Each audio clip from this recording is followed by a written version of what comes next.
feeling of just knowing a game is right for you when you first lay eyes on it is such a great feeling. The thing that happens is you start to feel the excitement just build up. I'm thinking about it all the time, even in my sleep. Incluso a veces por una misma comunidad. Te llegas a enamorar bastantísimo. I play video games because I love stories. Experiencing worlds that you can't experience as yourself. I guess video games allow me to be fiction, but it's not. And come home, log onto your PC, and disappear into a different world. I am a part of something bigger, a part of something beautiful. As an autistic person, video games give me a place where I could be in a world that made sense to me. I will tell you that all of my family play video games. Me and my brothers, we would share the computer 1 hour at a time. 저는 제 와이프랑 게임을 가장 많이 해요. I'm really enjoying playing video games with my dad. My children. My little sister. That connection between video games, allowing us to converse with each other, added a lot to our relationship. Games like the World of Warcraft let me meet people that I probably never would have. I can honestly say I've met some of my best friends through playing games. We have this connection that allows us to share our joys, to share our achievements, to share our growth together. Every time I'm able to achieve something, I'm able to make myself proud. Killing heroic Blackhand back in Warlords of Draenor was one of my favorite memories. I managed to find that one hidden pylon with my one Mutalisk. We beat hardcore Inferno Diablo. I was able to hit gold in competitive in Overwatch. I had someone say, oh, I can't lose to a girl. And I beat that guy. So I was able to slay this warlock as a little gnome holy priest, freaking out and screaming the whole time. Adrenaline through my body was going crazy. Pela caminhada ter sido tão prazerosa e pela conquista ter vindo. A gente se sentiu muito, caramba, a gente conseguiu algo incrível aqui. I killed the Lich King! I killed the Lich King! 当我夺冠的时候，现场的女性工作人员，包括有些男的工作人员，他们都哭了。Many years ago, I was doing a quest in Terracar Forest, and a lovely little mage came up and said, "Would you like a hand?" They helped me for the rest of the day. We've been married now for over a decade. Those video games filled a void. They filled the friendships that I didn't have. There isn't a huge LGBTQIA+ community in my city. So when I was able to play a video game, I was able to start talking with people who didn't really care that I was a gay male. But video games were my escape. When I was a teenager, my dad was diagnosed with ALS, and I looked to video games as a way to escape from that sort of reality. Everything happens for a reason, and I'm just glad video games were there for me. I'll never stop playing video games. There's no way. I imagine myself one day being an 80-year-old grandpa gamer. Playing video games has shaped me. I don't think I would be who I am today. My passion, my interest, my excitement, they belong. Video games opened for me the world. And because of that, I'm forever thankful. And I can't wait to see what the next generation holds.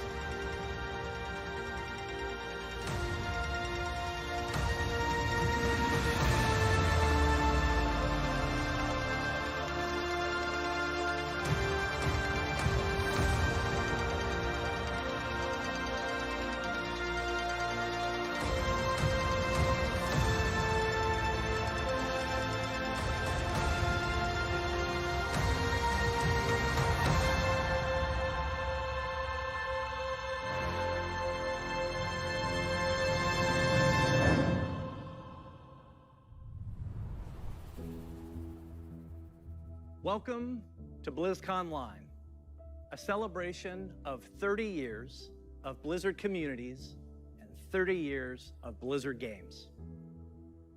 30 years is so many years, and last year maybe felt like one of the longest of all. But throughout the years of Blizzard Entertainment, from 1991 to today, many of us can associate certain games with milestones in our lives. Maybe you were a little kid the first time you played The Lost Vikings. Or in high school when you first played a Diablo game. Or maybe you met your partner while you were playing World of Warcraft. That's the awesome thing about video games. They give us experiences that are relevant to the times in our lives and experiences that we carry forward with us. Games are here for us during good times, and they're here for us even when we feel alone or maybe uncertain. Games are coming home, familiar, comfortable, with a connection and a sense of belonging.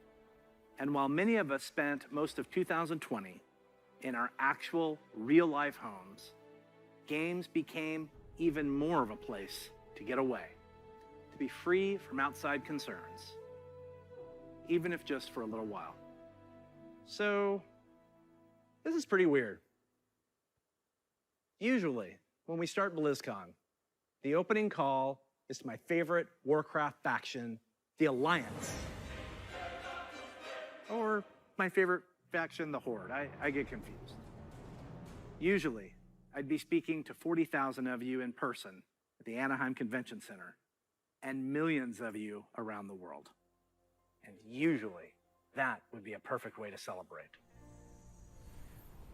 But nothing about the last year has been usual. The pandemic has been hard on everyone, and for many different reasons. But if there's one thing that the last year has taught us, it's that being apart physically doesn't stop us from moving forward. It doesn't stop us from connecting with our player friends around the world, diving in as warriors and heroes, and checking on each other as humans. It doesn't stop us from sharing our latest epic gaming story or celebrating those of others. Games continue to unite us. Now, to be honest, I wasn't sure how well Blizzard could work from home. There are thousands of people, all needing to work together in creating our universes, games, and experiences. Never has it felt more true that it takes a Blizzard to make a Blizzard game. And in 2020, it became clear that the magic of creating a Blizzard isn't just tied to a physical location. It's tied to the people who work here, and I continue to be so proud of each and every one of them. Thank you, Blizzard. We create these games and pour all of our energy and heart into them, but it is you, the Blizzard community, that brings them to life. And that's why BlizzConline is a celebration of you, the guild leaders, healers, DPS, tanks, innkeepers, Zerg, Terran, Protoss, Blackwatch, Shimada, the heroes of Sanctuary and of the Storm. These next few days are for you, our Blizzard community. For World of Warcraft, we'll be showing you what's next for both Shadowlands and Classic. I'm sure you're all burning in anticipation for that one. Hearthstone is getting back to its roots in a major way. We can't wait to show you how. We also have news for our Diablo community. Some of you were able to dip your toes into the depths of hell in the Diablo Immortal Technical Alpha. I really enjoyed seeing players embrace the multiplayer aspect of meeting in town. We can't wait for more of you to get your hands on it. So, it's only the beginning of the year, and already there is so much to look forward to, even though we can't yet be together in person. The Overwatch League will be kicking things off in spring, and we'll be watching closely to see if the San Francisco Shock can continue their championship run. World of Warcraft esports is back with the Arena World Championship and Mythic Dungeon International already in full swing in Shadowlands. StarCraft 2 and Warcraft 3 esports are going strong with our friends at the ESL Pro Tour.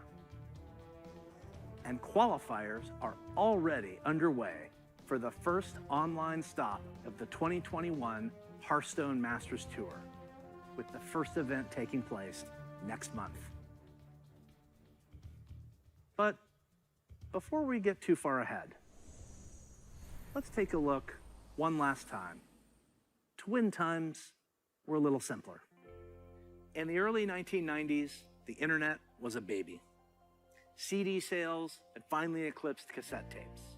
Cassette tape, it's a rectangle piece of plastic, and there's a tape inside, and music would get recorded on, and sometimes you needed a pencil to wind it and make it tight. I know, it sounds crazy. We were all playing video games on Super Nintendo, Sega Genesis, DOS, or Mac PCs. I personally was a master of config sys and AutoExec bat. So many simple things in simple times. If only we could relive them.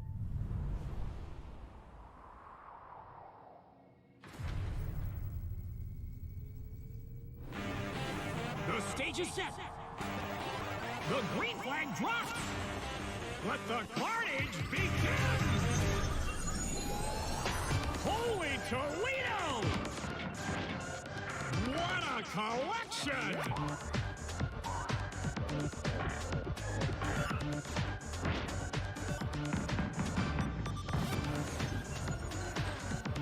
Now we're talking.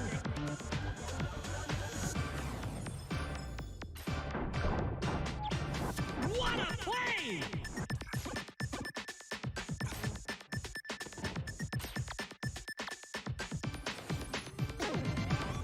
Crank up the volume! Unbelievable!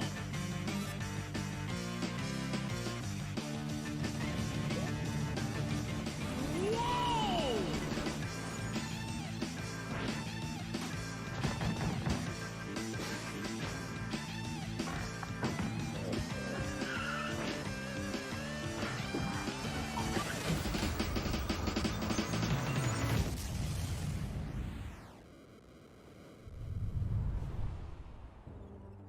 The Blizzard Arcade Collection, featuring the Lost Vikings, Rock and Roll Racing, and Blackthorn. These are ports of the games just as you remember them, allowing you to relive the original experience of all three titles in 13 different languages, with a couple of quality of life upgrades. As an example, we include very modern, cutting-edge functionality that wasn't available in the early 90s, both saving and loading of games. And for those of you who purchased any Blizzard Digital Anniversary Bundle via Battle.net, you'll automatically receive the Blizzard Arcade Collection on PC today. Now, you ready to hear about some other video games? Let's hear what's next for World of Warcraft.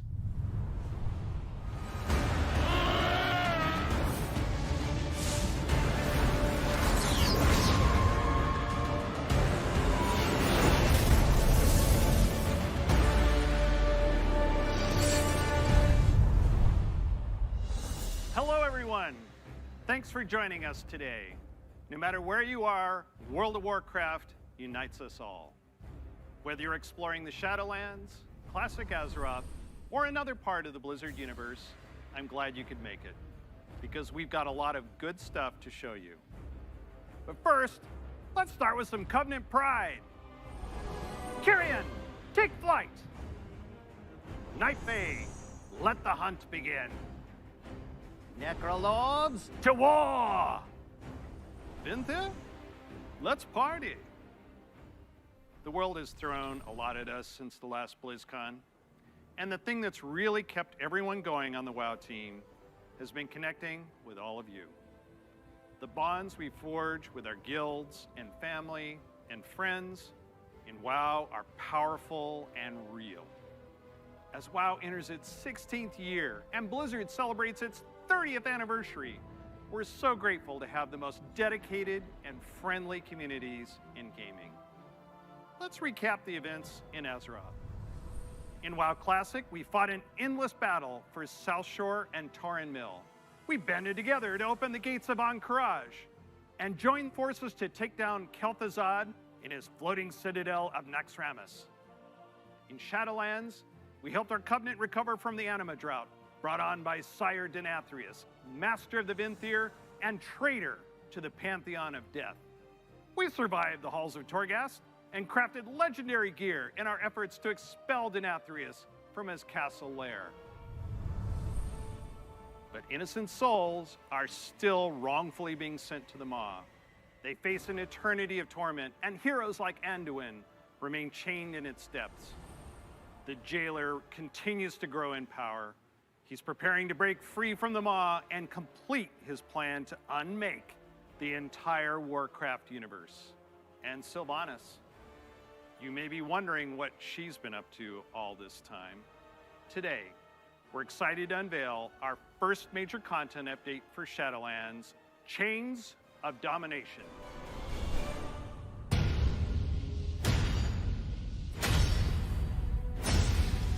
Look around you! What makes you believe you're not just a weapon to achieve his ends? Enough! Join our cause, or be made to serve. Right now, you hold all the power. Make your choice, Sylvanas Windrunner.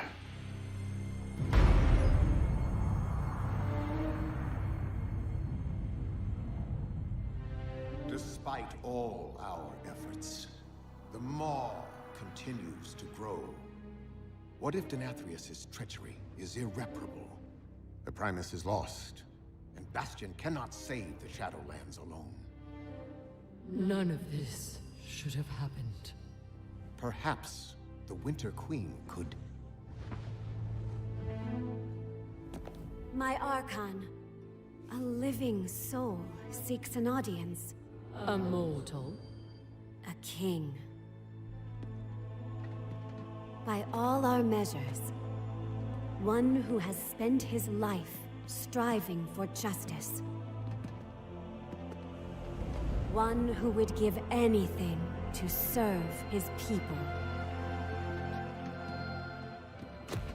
One whose heart is true. Very well. He may approach.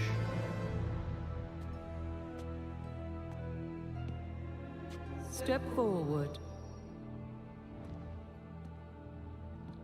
My Ascended have spoken of you. The king held captive in the Maw.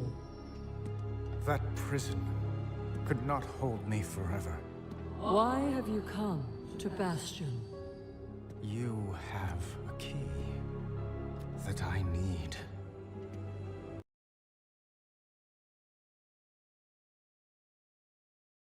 Rasp. Is bound to me. Just as you once sought to bind your own brother.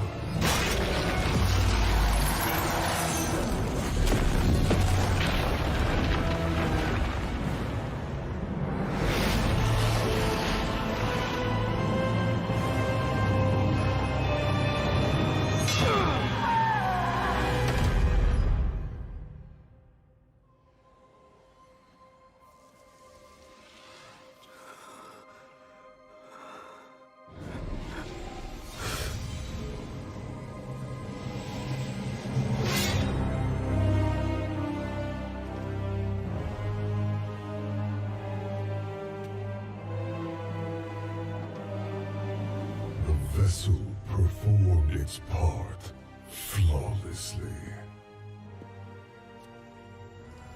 3 keys remain. Then they will see. Death was never meant to be chained.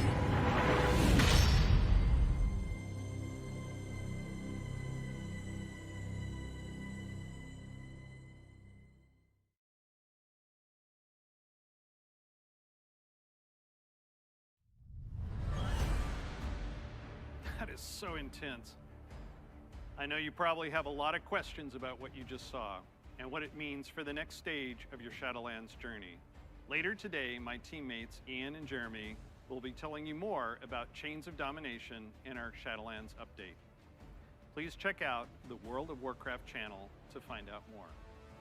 Next, I'm excited to share our upcoming World of Warcraft charity pet program. We've heard a lot from our community about how much they love these pets and the opportunity to give to a good cause, along with ideas to make the program even better. So during this upcoming campaign, you'll be able to donate whatever amount you wish to directly support our chosen charity.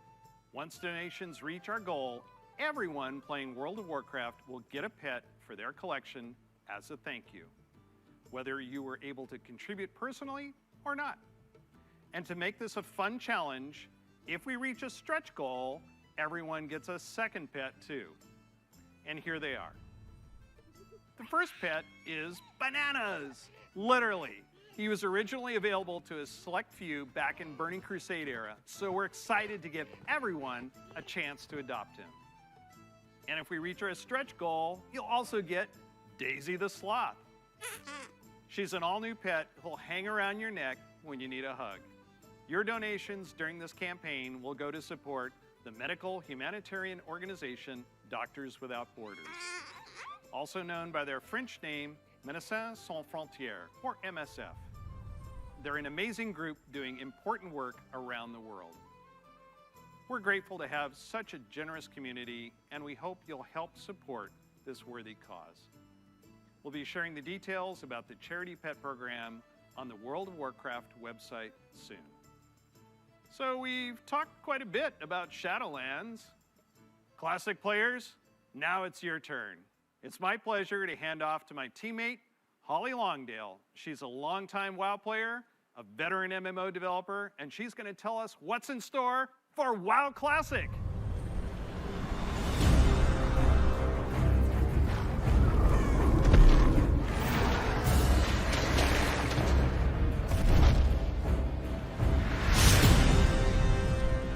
Hi, everybody. First, I'd like to thank all of you who have ever been part of the WoW community over the years. You know, online worlds like WoW have been a huge part of our lives for decades now. As a dedicated MMO fan and a developer myself, I remember hearing that Blizzard was going to be making their own MMO. And I thought, well, I guess I'll check out that beta. And sure, we all call the game WoW, but really, wow. I could not believe I got bit by the MMO bug again. I was so excited to be able to make a Night Elf hunter and be like that famous Dark Elf ranger from the books that I loved. I have to tell you, Azeroth was, and still is, a place I love to live. Since last year, I've had the great honor to work alongside the WoW Classic team to bring these nostalgic experiences back to life for longtime fans and a whole new generation of players. As a fan myself, I've had so much fun in WoW. From the simple things like drive-by buffing or making friends on that long haul from Teldrassil to Ironforge, all the way to the absolutely staggering, like when I jumped blindly through the Dark Portal and was running through Hellfire Peninsula, heard this terrifying noise, and then saw the Fell Reaver. Biggest roamer I had ever seen, and I was very glad I had feigned death in that moment. And that's the thing about WoW. These stories and experiences we all share keep us coming back time after time. With that said, I'm super excited to be able to share with you where our adventures are taking us next.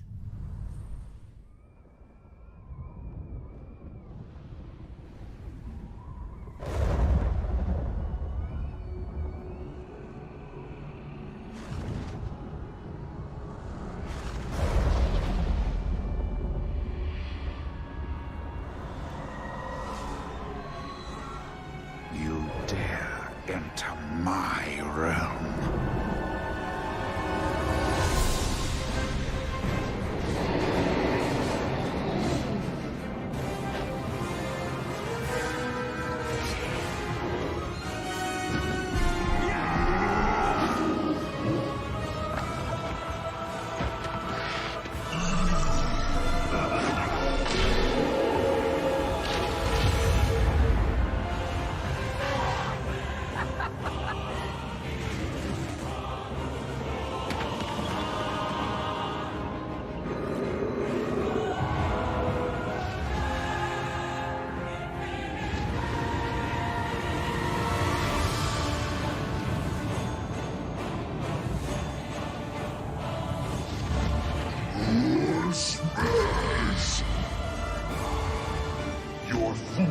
Darkness has brought you to this end.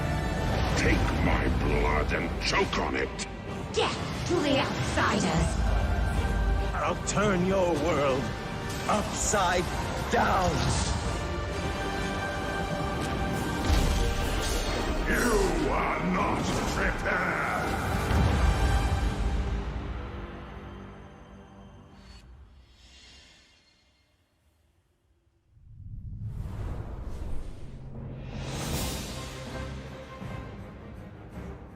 Brings back so many memories, right? Like exploring the fungal forests of Zanger Marsh, or being awestruck at the chaotic magic alive in Netherstorm, the Draenei in Exodar, the Blood Elves in Silvermoon. I love playing them both. Do you choose to enlist the Aldor or the Scryers in your quest to fight the Legion? And of course, we can't forget gathering all your friends to fight Illidan at the top of the Black Temple. I can't wait to relive it all with you. Since the team first set out on their own quest to bring the original WoW back to life, we have learned a ton about what players are expecting from this kind of experience. We've also learned when to keep things just as they were and where we all might be open to some changes. We're bringing all these lessons into Burning Crusade Classic, with our primary goal to bring back the same feeling you had when you faced the Fel Reaver for the first time, or when you were digging through piles of Felhound poop. Of course, we can't get this right without you, our incredible community. Soon, you'll be able to revisit Outland yourself when beta starts and tell us what you think. Later, all WoW Classic players are going to be presented with a meaningful choice for each one of your beloved characters. Do you want to move on into Burning Crusade Classic? Or do you want to stay in the original Classic era forever? Whatever you decide, you can do it all with your one WoW subscription. Now, I know I've thrown a lot at you, but don't worry. We'll be getting into the details in our panel later today. So stick with us. We'll make sure you are prepared. And now we're going to hear what's coming up in Hearthstone.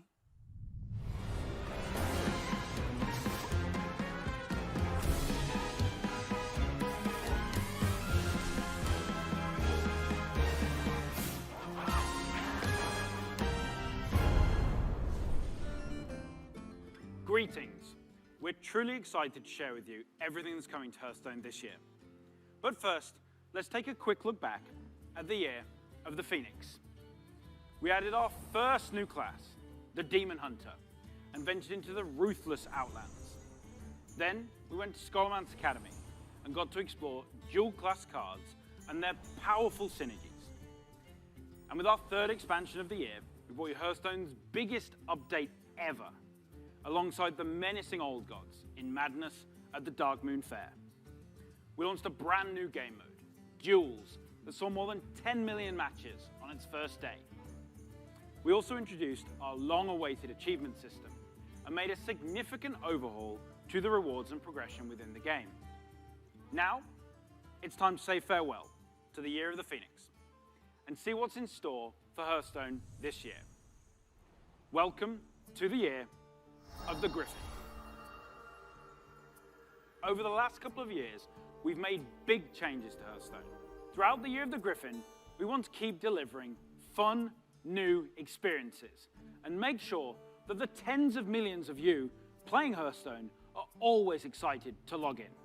First up, we'll be giving the standard format its biggest shakeup ever, with the launch of the Core Set later this year.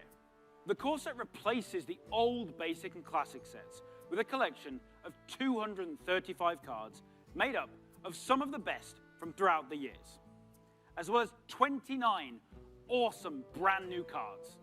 And the best thing about the Core Set is that it's entirely free. So there's never been a better time to get into Hearthstone. Here are 3 of Hearthstone's legendary dragons, reimagined to feel more up-to-date and competitive for modern-day Hearthstone. Ysera the Dreamer. You'll finally receive her full arsenal of dream cards right away. She's a nightmare for your opponents. Malygos the Spellweaver. He'll fill your hand with spells and is a powerful late-game play, worthy of the aspect of magic. And finally, everyone's favorite black dragon, Deathwing. He's still as destructive as ever, but timed correctly, he won't leave you empty-handed. We'll also be launching a brand new format, Classic, where you can play Hearthstone as it was when it first launched. The Classic format will be fully supported, complete with ranks and rewards using Hearthstone's original set of cards. So, if you want to relive the old school experience, then Classic is the place for you. With Classic revisiting the past, now let's take a look to the future and explore the first expansion of the Year of the Griffin. For a hero of the Horde, all roads lead to the crossroads. You have come for adventure.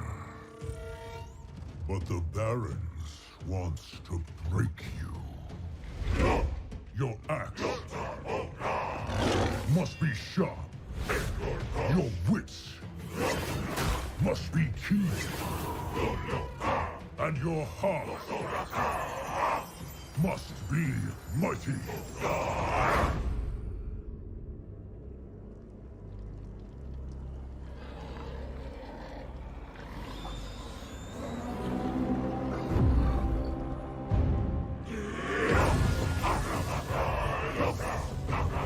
Strength and honor.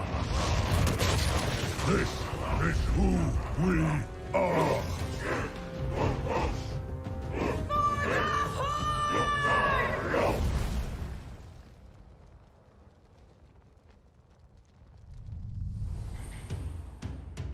That's right. We're headed to one of Warcraft's most iconic locales, the Barrens, and we'll come face to face with the heroes that inhabit it.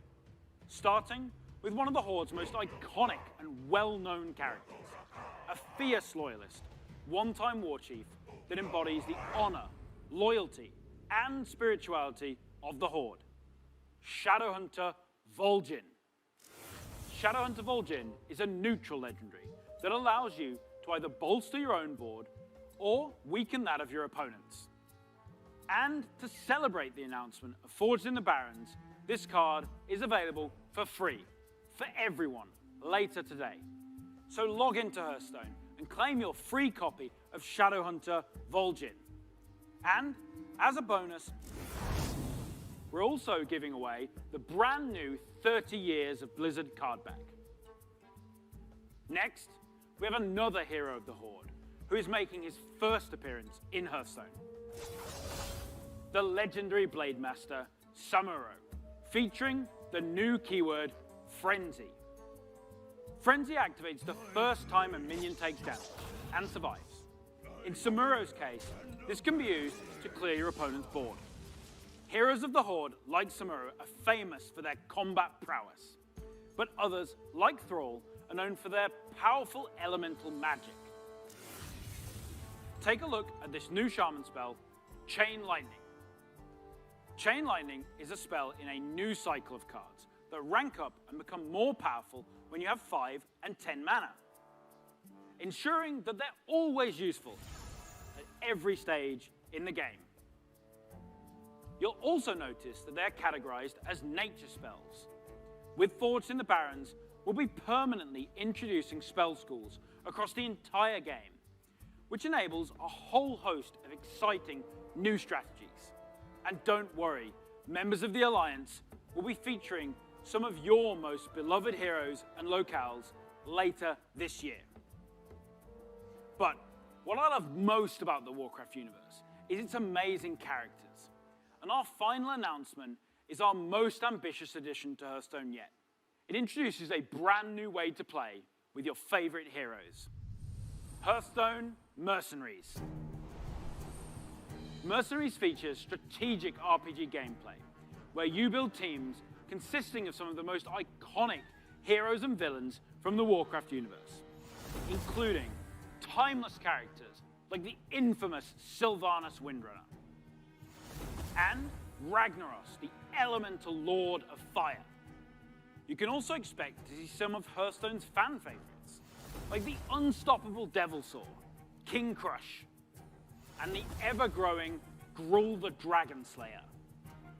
You'll lead them in battle through highly replayable roguelike missions, where the map is randomly generated every time you play, and each node represents a unique challenge for your team to take on. Your heroes gain levels, new abilities, equipment, and can even evolve into more powerful versions of themselves.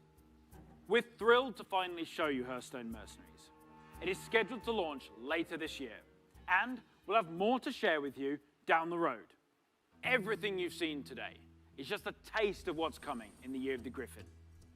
So don't forget to tune in to our deep dive panel after the opening ceremony, where we'll share more details on the core set, the new classic format, Forged in the Barrens, and our plans for Battlegrounds and Duels, as well as our upcoming single-player content.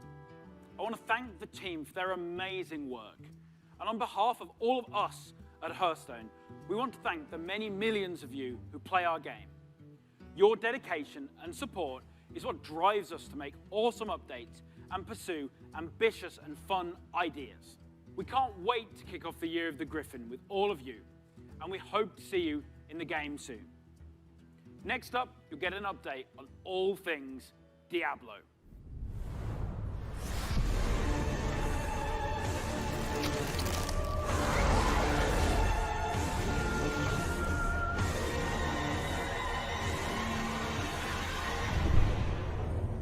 Hey everyone, thank you very much for joining us. I am so excited to kick off the Diablo segment of our show, and I am honored to be here on behalf of all of our Diablo teams to share the news and updates we have in store for you today. We've got a lot of Diablo to cover, and I hope you'll agree with me that it's a great time to be a member of this community. All right, let's kick things off with Diablo 4. We first shared our game with you during Blizzcon of 2019, and we've been truly humbled by your response. We've kept in touch through quarterly updates and sincerely appreciate the thoughts and valuable feedback you've provided as we unveil more and more of the game and share in its development. After all, Diablo belongs to you as much as it belongs to us. Most recently, we teased an update to our campfire screen, and savvy fans, of course, understood that we meant more than just the character lighting and fire visual effects. That's right. Today, we're happy to announce a brave new soul joining the barbarian, the sorcerer, and the druid on this dangerous journey back to Sanctuary. A class is one of the most exciting things you can announce in a Diablo game.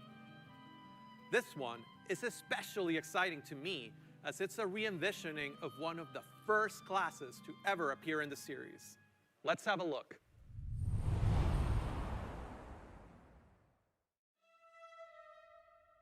Your prayers do not fall on deaf ears. Just know they are being heard. There is justice within the light, but you have to be patient. Now, pray with me. May Akarat guide and protect me. May Akarat guide and protect me. May he shepherd my soul May he shepherd my soul and grant it mercy. And grant it mercy. What are you doing here? This is not the time. But this is confession. And I have sinned. I was a thief who stole from those more fortunate. I strayed from your light and found my trade in the shadows. They call it murder. I say, job well done.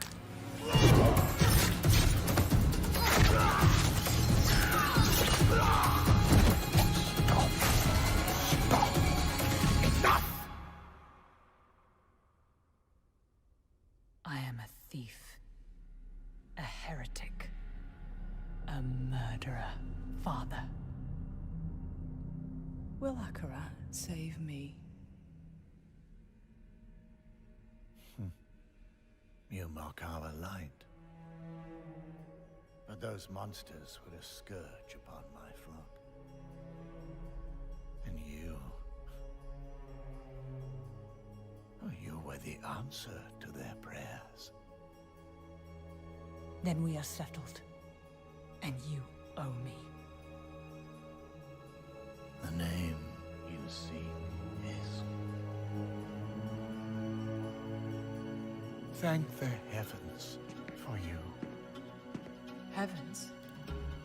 I assure you, Father, the heavens didn't send me.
The sound of that ear getting pierced by the hook is so brutal. I feel like it's gonna haunt me for a long time.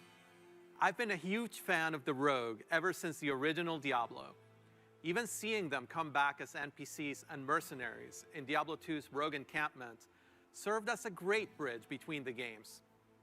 With the setting of Diablo 4 being a larger world than we've ever played in before, we're excited to show you not just what the successors to the original rogues in the series have been up to since the fall of their order, but also what some of the other rogues in the world of Sanctuary might look like. The mantra for Diablo 4 has been customization first, and the rogue takes this to a whole new level. From the beginning, the rogue has been an incredibly flexible class, able to adapt to any situation. Our goal is to let you create the kind of rogue that you want to play. Whether it's an unrivaled archer modeled after the original Sisterhood, or a cloak and dagger rogue from the darkest alleys of Chaldeum, in Diablo 4, you will have the freedom to create the rogue that you imagine by customizing the looks, the background, and the playstyle of your character. Please stick around for our segment later today, where I'll be joined by other members of the Diablo 4 team to share a closer look at the rogue class, as well as some of the open world gameplay that we're bringing to the game. Spoilers, those severed ears are not just for show. But Diablo 4 is not the only Diablo game we're talking about today. If you're looking for an authentic Diablo experience on mobile, we've got you covered. Diablo Immortal has everything you'd expect from a AAA action RPG. From the visceral combat and epic loot to an all-new story, bridging the gap between the events of Diablo 2 and Diablo 3. Later today, you can join the Immortal team, where they'll talk about some of the things they've learned from their recent alpha test and what's next for the game. But that's still not all. We have one last bit of very exciting Diablo news to cover. When you hear us talk about the classes, the items, or the stories of the early Diablo games, you may have picked up on the absolute reverent tone we reserve for that golden era of Diablo.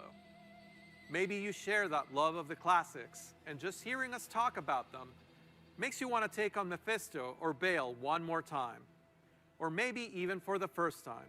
After all, some of our favorite moments happened a long time ago, and not just in Sanctuary years. If so, we have a special surprise for you today. Let's check it out.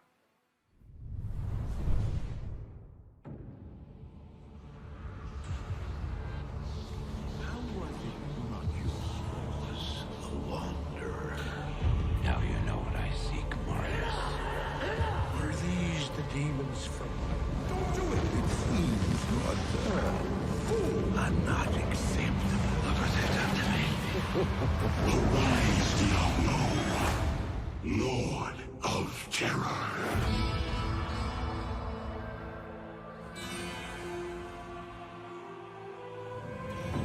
Though this be our darkest hour, it may yet be your greatest moment.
After more than 20 years, the Dark Wanderer has returned. And once again, he travels east, always east. Diablo 2 is a landmark game for Blizzard. Diablo 2 Resurrected is a full HD remaster of both the original game and the expansion, Lord of Destruction. It takes the 2D sprite-based classic that we love and brings it into the present in 3D, utilizing up-to-date graphical rendering and lighting technologies. It also includes modernizing all 27 minutes of cinematics, recreated shot for shot with the explicit intention of preserving both the look and the pacing of the original movies. Blizzard has a long history of games that we're proud of. And when we think about Diablo 2, we think about it as a definitive pillar in our foundation. Now, it's funny to think that some of you weren't even born when D2 was released, which makes it all the more important that we deliver an authentic experience wherever you play. We want everyone to relive their memories or experience the game for the very first time on their platform of choice. And so we're excited to bring Diablo 2 Resurrected to PC and console, along with cross-progression. And for those of you who are in love with the original and you just wish it worked more seamlessly on modern computers, you can bring back all of that nostalgia exactly as you remember and enjoy the game in its original 2D form, much like we did with StarCraft Remastered. Obviously, there's a lot to talk about. Later today, Diablo speedrunner Mr. Llama will host a roundtable with members of the development team on the dedicated Diablo channel. If you are a Diablo 2 fan, I encourage you to take a look. So, from Diablo 2 Resurrected, to Burning Crusade Classic, to the Blizzard Arcade Collection, it's a whole lot of looking back. And while we have teams dedicated to bringing these timeless experiences into your hands, it's actually a very small percentage of our developers working on these projects. Far more people are working on the future of Blizzard. And in addition to what we'll be talking about during the show, we can't wait to tell you even more about our plans over the course of this year and beyond. If you had asked us 30 years ago what gaming would look like today, none of us could have predicted the current Blizzard lineup of games. The advances in technology are one thing, but it's really what those advances have enabled that's even more incredible. If you think about the people who play games and the communities that have grown up around them, the way people can connect instantly, no matter where they are in the world, the way people are increasingly able to express their identity and celebrate who they are through their favorite games, communities, and platforms. The explosion of things like streaming, cosplay, and esports. It would have been hard to imagine any of that 30 years ago. And at Blizzard, that is what excites us about the next 30 years. There is so much that we're working on. And some of it you already know about. The rest, we look forward to talking to you about it when the time is right. Just like the real world, the worlds of Warcraft, Diablo, StarCraft, Heroes of the Storm, Overwatch, and Hearthstone are diverse, expansive, and full of potential. We are not only iterating on the experiences that you've come to expect from us, we're also exploring different ways to express our worlds and welcome more players from more places into them. And we aspire to continue to lead on priorities like accessibility and toxicity control, and to continue supporting causes that have a positive impact on the real world. We want to continue to bring those same feelings of joy and achievement that we all felt when we first defeated the Lich King, or beat Diablo on hardcore mode. Because when we geek out on those experiences with others, we can't help but see the similarities between us and feel what's possible when we play together. Of course, there are new Blizzard worlds that we haven't visited quite yet. And when we do finally unveil those games and experiences, our hope is that you will see in them what we do. That no matter who you are or where you're from, they are spaces where you can create new stories, forge new friendships, and make memories worthy of lasting a lifetime.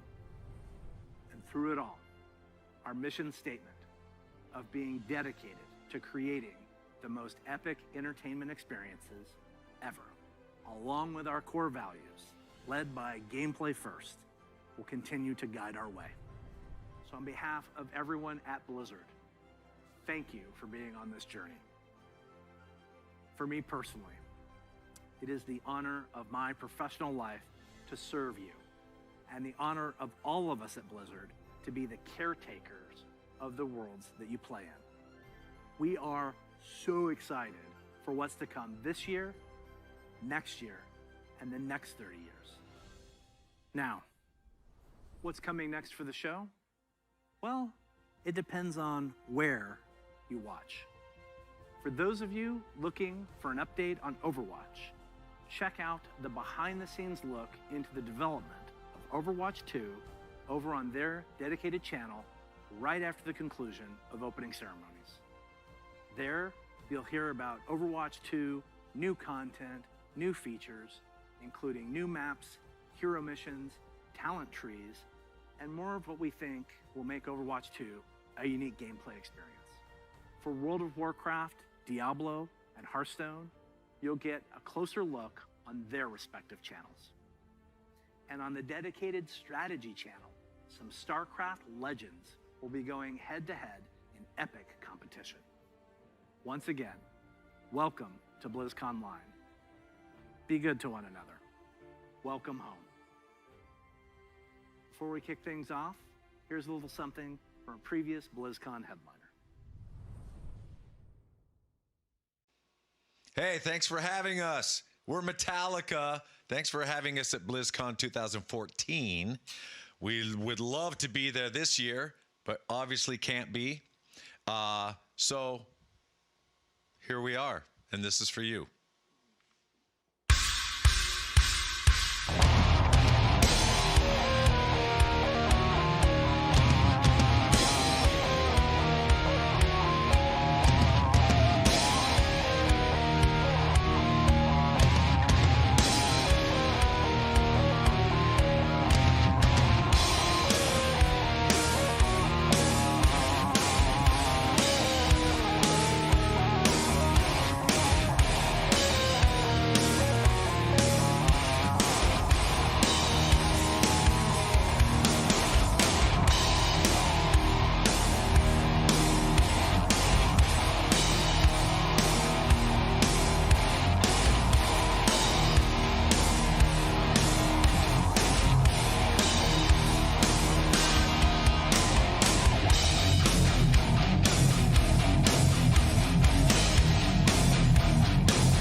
Set to go with the soul, with the ruthless cry.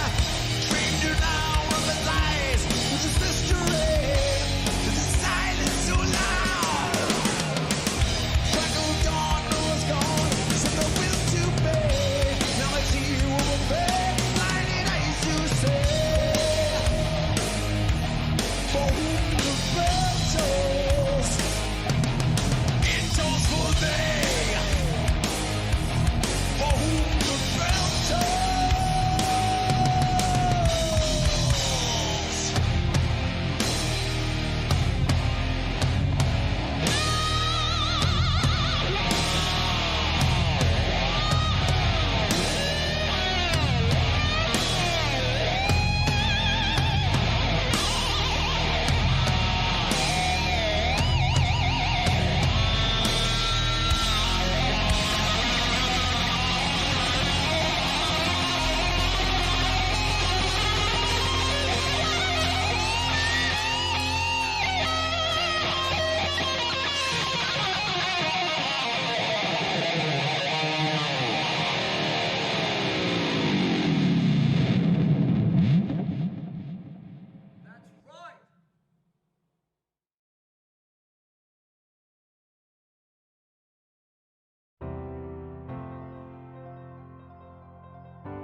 I'm king of the world!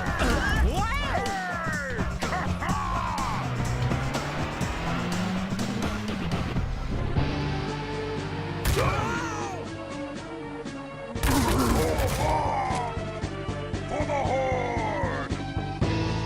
For Lordaeron!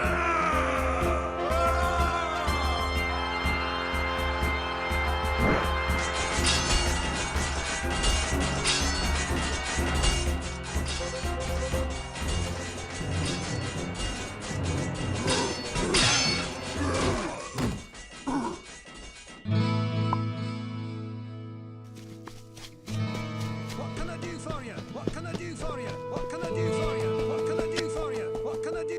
Your death will.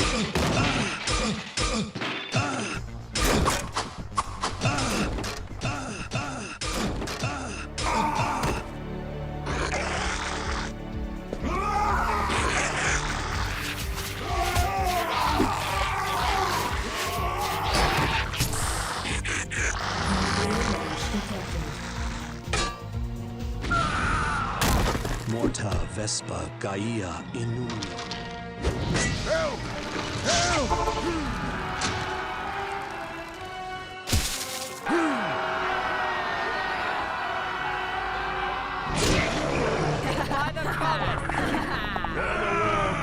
Strike with great vengeance!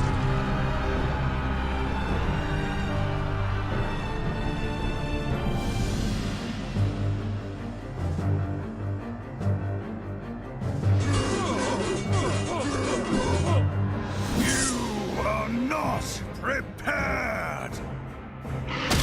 Frostmourne hungers for your soul.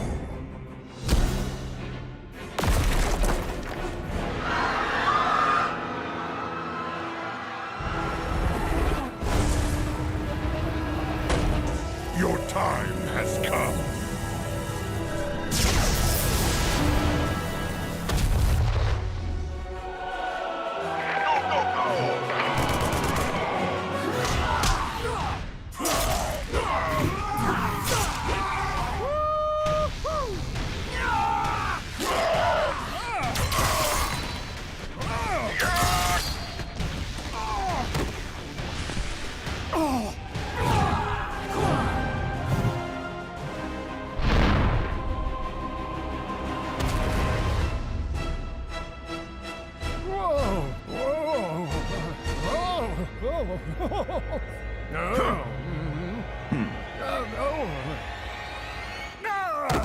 Strange.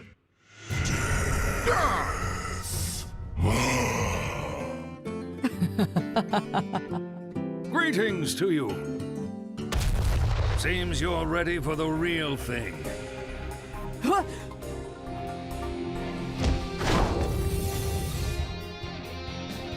Watch your back. F it up! Hey, look at me! Oh, looks like we got an audience. I'm getting good at this. I am in the groove. Turret online. Surprise! Piece of cake.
Welcome, everyone, to our deep dive panel for WoW Classic. I'd like to start with some introductions with these fine gentlemen with me and myself. I'm Holly Longdale. I'm the principal producer for WoW Classic. A little bit about my background. I spent 13 years working on EverQuest. I started as a game designer and eventually became the head of the studio for the EverQuest franchise. That said, I've always been a WoW player since beta. So this is obviously a dream come true for me, and I'm thrilled to be here with you. I'm Patrick Dawson. I'm the production director for World of Warcraft. I've been at Blizzard for 15 years now, and have been on WoW for most of that time. Avid WoW player myself, and really excited to open up that dark portal again as we all step through it. And my name's Brian Birmingham, and I'm the lead software engineer on WoW Classic. I've also been at Blizzard for 15 years. I started on World of Warcraft. I spent about 3 years on Hearthstone as well, and then came back to the World of Warcraft team to work on WoW Classic. And it has been a great joy to me to work on this team. There's a lot to talk about today. Yeah. So earlier we announced, yay, Burning Crusade Classic is coming. But there's a lot more to it. Let's take a look at the features, because wow. I mean, wow, right? Wow.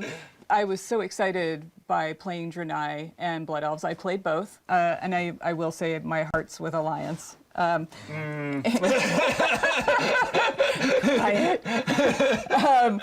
I also took up jewel crafting on my Draenei Shaman. I wanted to corner the market. Just the whole notion of having items with sockets and just exploring that whole system. I'm also a bit of a systems nerd. So I completely lost my time for weeks in there. The Burning Crusade, I remember being there back then. I mean, it was our first expansion ever. So all the new features was like this really cool moment of like, what's coming next, what's going to happen. And one of the things that was pretty impactful to the game was Horde having Paladins and Alliance having Shaman. I mean, as an avid PvPer myself, I remember going back and trying to fight Shaman. I was Alliance back then. And just not understanding that class at all, because my team didn't have it. So like I'd try to poly them and it'd be like grounding totem. I didn't know what that was. And it's just like, why are Shaman immune to everything? I don't understand. That's not what you said. Yeah, no, I did. No, you said they're cheating. I understood polymorph druids, but Shaman, why? Like now I started to understand Shaman a little bit better. We got some of their benefits. I actually got to see totems being placed down on my side for once, and got to see the frustration of dealing with Bubble Hearth on the other. Yeah, I remember when I was doing raids, we were always jealous of the Alliance having Paladins for Blessing of Salvation. Like people would be pulling aggro off me, and I'd be yelling at them like, "Wait for 3 Sunders!" And the Alliance is just like, "No, it's no problem. Just go."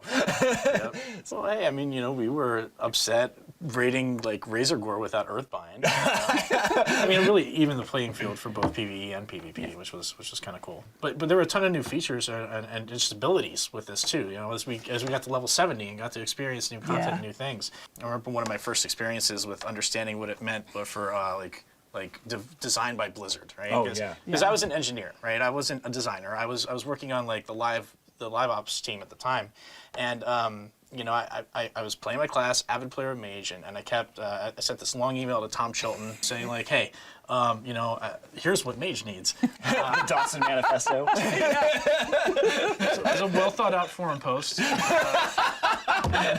And what was in it was things like bring back invisibility, let's get a threat dump in the class. And I didn't even necessarily tie those two together, but he was like, that's a pretty good idea, let's get Mage's invisibility.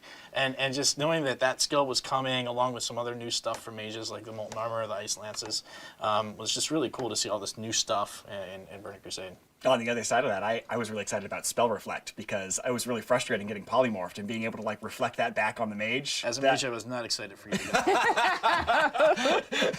I bet you weren't. And there were even some PvE encounters that that had abilities that you could reflect back. So I remember that was really fun to kind of find ways to time that and use it as a defensive ability as well. I was a hunter. Mm-hmm. I'm a hunter also now, a hunter. actually. Yeah, I've switched. But I remember just chasing Beastmaster and just DPS. Yep. That was it. That was the chase, yeah. Talking about that too makes me think of like the arenas and the arena system. That was a whole new world for us, you know, with Battlegrounds and the way they worked before, like the way the matchmaking happened. Usually I was pretty competitive in PvP, so I would either get in there and stomp the enemy team who was just there to be casual, or, you know, even though like we were a good team, we weren't like the best of the best. So when we ended up going against one of those teams, it was just like, well, geez, we're just getting stomped now. This is tough. Arenas gave everyone an opportunity to play against equal-minded opponents, right? So if you were a little bit more casual, you get the opportunity to play against people who weren't maybe so competitive. Or if you were like cutting edge, go for it. Like try to be the best of the best. And what was great about that is it really it spawned an esport. Like that wasn't, we didn't design it for that. We just wanted people to have fun. But when we noticed like, hey, everybody's playing this, everybody's like competing in this, people are watching it, we had to embrace that. We started featuring it at Blizzcon, and we've been doing it every year since. Yeah, it's really awesome. I think one of my favorite things to recollect was the exciting zones that you would travel through. One of my favorite memories was actually in the first zone, Hellfire Peninsula, and it was adventuring around in Hellfire Peninsula, going around and doing all those quests, and always living in fear of the Fell Reaper. Because you'd be out there collecting parts from like a broken Zeppelin, and you'd be fighting off your Hellbores, and then all of a sudden you'd see the screen start to shake, and like these thump, thump, thump, and then and you're like, oh my god, I gotta run, he's right on top of me. Sound still haunts my dreams. Oh, I know, yeah, it's terrifying. Even in life, it's just feign death. Yeah, just get out of here. And then the payoff when you later go to Netherstone and they give you the quest, they're like, could you get me a part from inside the Fell Reaver? You're gonna have to kill him. And you're like, that guy? Like that guy that used to terrorize me? And they're like, yeah, I think you could take him now. And that was such an exciting payoff to be able to like bring that full circle and go back and see him again. For me, I snuck into beta. I got really lucky because I could see the construction sign for some of the zones, and of course I ignored it and went and explored. So I remember running through Blade's Edge and just seeing dragon carcasses and skeletons impaled in the environment, and then moving on to Netherstorm. I just was blown away, even from Zangermarsh all the way through. Everything felt like its own world, and just to be able to go through that and just the delight of it and the epicness of it, and then you come up to Area 52. That's what I love about WoW, is you can have epic storylines and still find lightness in it. So I just loved it. I love it. I'm an explorer, so. You know, for me, I remember Burning Crusade really opened up a new gameplay type for me. I became a collector in Burning Crusade, right? And it kind of started with the Aldorn Scryer rep. Because I got my outer rep all the way up, and then I was thinking about switching to Scryer, and people were like, "You're insane! Don't do that." And I was like, "I bet I can," just to prove people wrong. And I did, and it was cool. It was really fun. But then I started doing other things. Like there were all these new like mounts and pets, and I went back and even got some of the older reps like Thorium Brotherhood and Winterspring.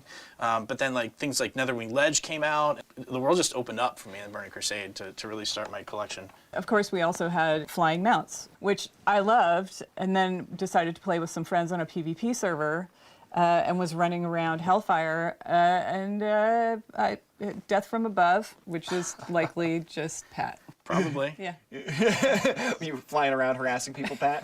I was getting a lot of honorable kills back in the day. So that's just a quick look at some of our memories for Burning Crusade, and that was 13 years ago.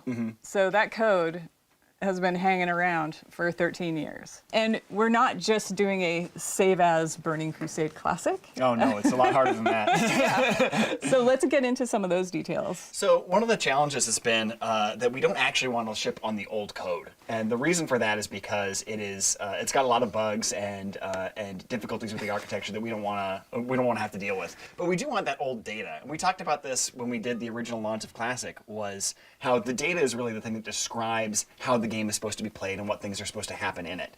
And so we want to bring that old data and we want to run it on the modern code, the same as we did for Classic.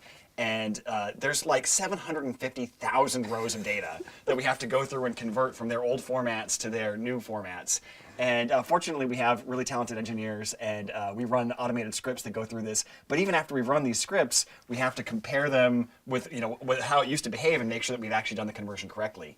And then there's even some things that are making it more difficult this time, like the fact that we've made a couple of minor changes or bug fixes in the Classic data. And we want to make sure that we keep those as we're going into Burning Crusade. So we have to merge those changes with the changes that happened with the Burning Crusade originally, and make sure that we have a coherent set of changes that make sense to bring us from Classic into the Burning Crusade. There's an enormous amount of time spent looking at, okay, this is how it came out now. We have a reference client that is the original. That's right. We do use the old code for that. So like we still have it. We just don't want to ship on that anymore. But we have like the old code with the old data, knows exactly how it's supposed to behave. So those things work together, and we can bring that up internally and take a look at it and say like, okay, this is how it was back then. This is exactly what it used to look like.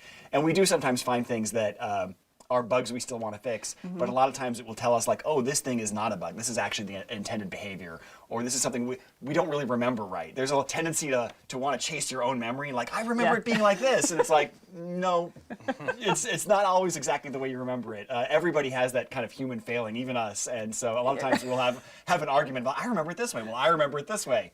Let's go and check. We can look.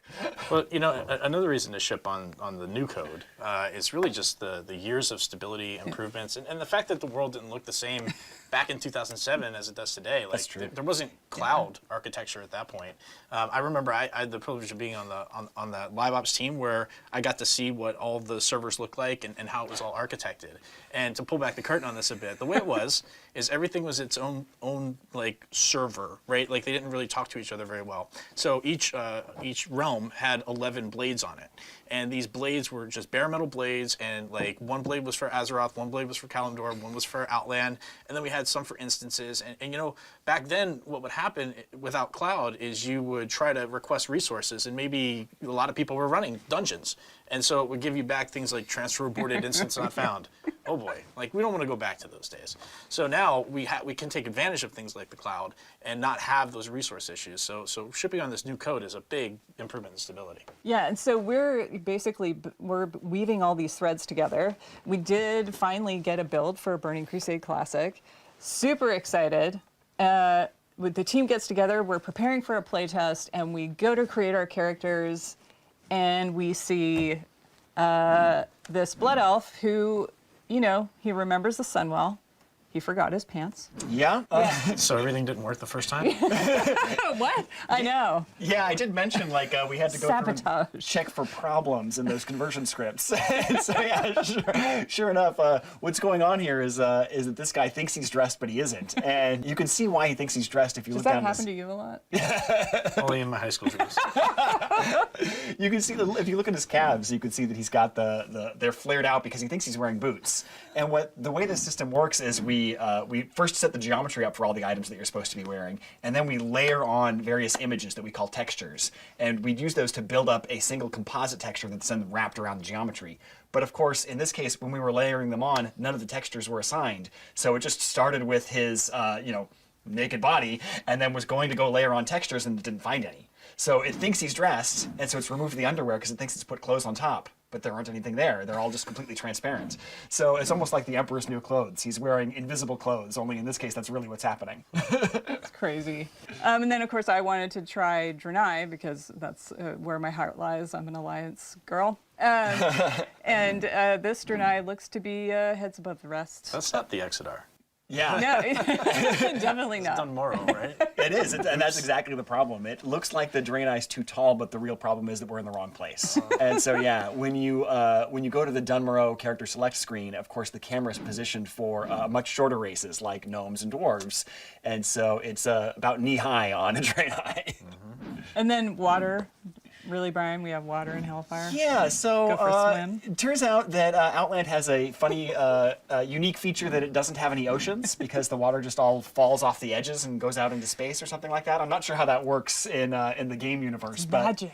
But yeah, there's no ocean there. But we had accidentally flagged it to generate ocean, so we ended up flooding the entire world with an ocean until we found that and turned it back off. So through all of these processes, yes, we're obviously we're fixing what is broken.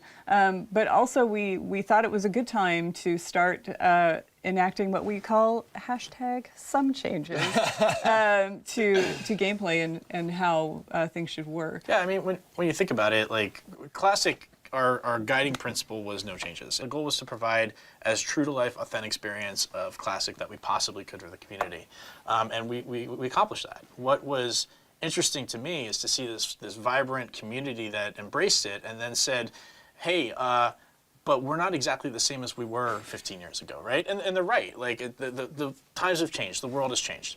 And so some of those things that maybe were out there that were not great and were warts back in the day is not something that we would want to ship again. Like something that feels a little buggy or wrong or incorrect. So the idea behind this is let's provide what the Burning Crusade experience was without those warts. This really, I think, illustrates the difference is spell batching. We actually had a lot of requests originally for spell batching in that kind of no changes charge, where they said, hey, I remember when I used to be able to have two mages polymorph one another, and they would both end up polymorphed. And that's cute and fun, and I kind of like that. And so we said, okay, well, we can put that back in. But the system that causes that is, of course, that the spells are batched up and processed in these giant batches. But over the last 2 years, people realized that what that comes with is about a half a second of kind of built-in latency, where you push a button and it doesn't actually take effect for that half a second while it's waiting to queue up the other ones to go with it. And people were starting to find that frustrating. I talked to a lot of people who said they were excited about it when it first came out with Classic, but after they've been playing with it for 2 years, they're really ready to see it go, and we're ready to take it out too. So we're going to remove spell batching with Burning Crusade. That's definitely great, because I remember like every 2 weeks I get a bug report, Vanish is broken again. And it was because of stuff like this, right? Like if you vanish at the same time a fireball's hitting you, it's going to pop you out, right? Exactly. Like, and so we were trying to do all these hacky solutions to it, but the real answer is just don't spell batch. Yeah. But we didn't have the ability to do that then, so glad we're doing it now. Yeah. You know, another one that I can think of is just how the raiding community has matured, right? Like things were very different back in 2004, 2005 timelines compared to today. So, you know, the raiding community knows exactly what's going on, and they want a challenge. They want more of a challenge. So, you know, rather than always giving them like the last version of the boss, the final form of the boss, which maybe has been hit with a few nerfs, let's not do that anymore. Let's give them a more challenging version of the boss. I'll give you an example of like Muru. Right, where the initial version of that boss had a lot of spell pushback, and so like that made it really tough to bring casting classes to that fight. We did fix that pretty quickly and change the fight to allow for that. Now that's a change we probably would incorporate in this, right? Like we don't want people to feel excluded or not part of being able to do a fight like that. But then probably a month or so after that, we nerfed Mover's health. That doesn't need to happen. Let's just keep it in the hard form. We can evaluate any changes we need to make after that, but yeah, it won't just be like, hey, final form, we're not even going to look at it. Let's call it a day. So. Yeah. So how did your mage handle the pushback? I just it feels personal, yeah. No, I was the raid leader, so I got to choose who went. But the one mage allowed to go. that was honestly, that's one of my favorite fights ever in World of Warcraft. That was a really, really fun fight. That's awesome. Another change that we're talking about making is along the lines of that PvP balance and faction balance is, you know, obviously with Burning Crusade, paladins are introduced to the Horde and shamans are introduced to the Alliance, and that was intended to be a balancing of the factions and let's make them even. And then they wanted to kind of keep a little bit of flavor of that faction identity, so they kept Seal of Blood on the Horde and Seal of Vengeance on the Alliance. It was intended to be equivalent power abilities that were just slightly different in flavor, but in retrospect, Seal of Blood was just so much better. And so one of the changes that we are going to make is we are going to give the opposite faction's seal to the other faction, but we're going to do that at max level. So we keep just a little bit of that faction identity, where Horde will get Seal of Blood at level 64 on schedule, and then get Seal of Vengeance at level 70. And similarly, Alliance will get Seal of Vengeance at level 64, and then their equivalent, Seal of the Martyr, at level 70. Another thing we want to talk about is arena teams. When it first came out in Burning Crusade, the arena team system only let you have the same number of players on your team that was the size of the bracket it was for. So, for example, a 3v3 team could only have 3 players on the team. So if someone was like sick or unavailable one night, you couldn't play. And that felt really frustrating. So we're definitely going to go with like the last version of that, where you could have twice the size of the bracket on your team roster, so that you had alternates you could swap in and out. And then that way, as long as anybody had participated in, I think, 30% of the matches, then they got the full credit for the week of participation. Is that what we did, personal ratings versus team ratings? I think that came later, and we're also considering whether or not we want to do something with that as well. Because another thing that was problematic about arenas was the way that the ELO system was so inflationary. And so we're talking about whether or not we want to move forward with converting that to something more like the modern MMR system, so that it isn't as punishing to people in terms of like waiting hours for a match at the highest levels and things like that. And another change, we're going to give players access to Blood Elf and Draenei early, so that before we actually open the Dark Portals, you'll have a chance to level those up. That's definitely not something we did originally. I remember I had a friend who was really frustrated that the rest of us were all running around in Outland, and he was like, I'm still back in Wetlands. What is going on? When can I play with you guys? So I'm really glad we're doing that. Doing that with pre-patch? Yes. Yeah, that's the plan. Very cool. Pre-patch will come out and you'll be able to go start your Blood Elves and Draenei. And then content. So we've got some phases happening. Yeah. So the content phases that we got coming are exciting. We're going to start with Karazhan and Gruul's Lair and Magtheridon's Lair. And we want to start with just that released because we found with Classic that people really enjoy that kind of gear progression. And that's where all the tier 4 gear is with those raids. And we want people to have an opportunity to level up, catch up to their friends, and all kind of go through these things together. So as we unlock each chapter, we want to make sure everybody's had enough time to be part of that chapter. And the next chapter after that will be Phase 2, which will be Serpent Shrine Cavern and Tempest Keep. Then next we move on to Phase 3, which is Hyjal and the Black Temple. And the reason that's a change is, of course, originally Hyjal was available from the launch of Burning Crusade, but nobody could really get in there because of the way the attunements work. So we'll unlock that as a later chapter alongside Black Temple. And then that'll go with Arena Season 2 at that point. And then Arena Season 3 will come out alongside Zulaman with a little bit of catch-up gear for anybody who's taken that long to catch up. It's another smaller instance, a 10-man. And then finally, Phase 5 will be Sunwell and Arena Season 4. It's been a very busy year. It is. It's an expansion with a lot in it. And so we spent a lot of time talking about Burning Crusade Classic and Burning Crusade, which is exciting. We're very excited about it, but there's a lot to talk about. There's a lot coming, and we want to walk through how this is going to materialize. Well, really the question is, we have a diverse player base where people have a lot of different wants and needs. And how do we get there? How do we get to the Burning Crusade? Well, the first group of people that we wanted to make sure that we were serving well is those people who do want to go to the Burning Crusade. We feel that most of the community is interested in this. They're going to want to do this. We want to make it simple and easy for them. So how are we going to do that? As we said earlier, you're going to be able to make a choice. So we'll talk about and explore these choices in some detail, and I'll give you some examples. So to start with the current servers you're on now, Classic Live servers, are going to become what we're calling progression servers. And what that means is the servers that are live now will always unlock any expansion we release. So when we get to our patch day, you're going to be presented with a choice. Do you want to continue on into the Burning Crusade, or do you want to move to Classic? So in that space, you're going to do that for every single character. So for my example, I'm on Warm Rest Accord. So I've got a level 60. I am definitely taking that on through to Burning Crusade. But I've got a couple of mid-levels that I know I want to move with my friends. Those are characters I level with my friends in Classic, and I want to continue that journey with them. We want to make it as easy and seamless as possible to just get right into Burning Crusade. But there are options. That's awesome. I'm excited to hear that. I know there's a lot of my friends, for example, who maybe didn't really play Classic when it first came out, right? And so now they're behind.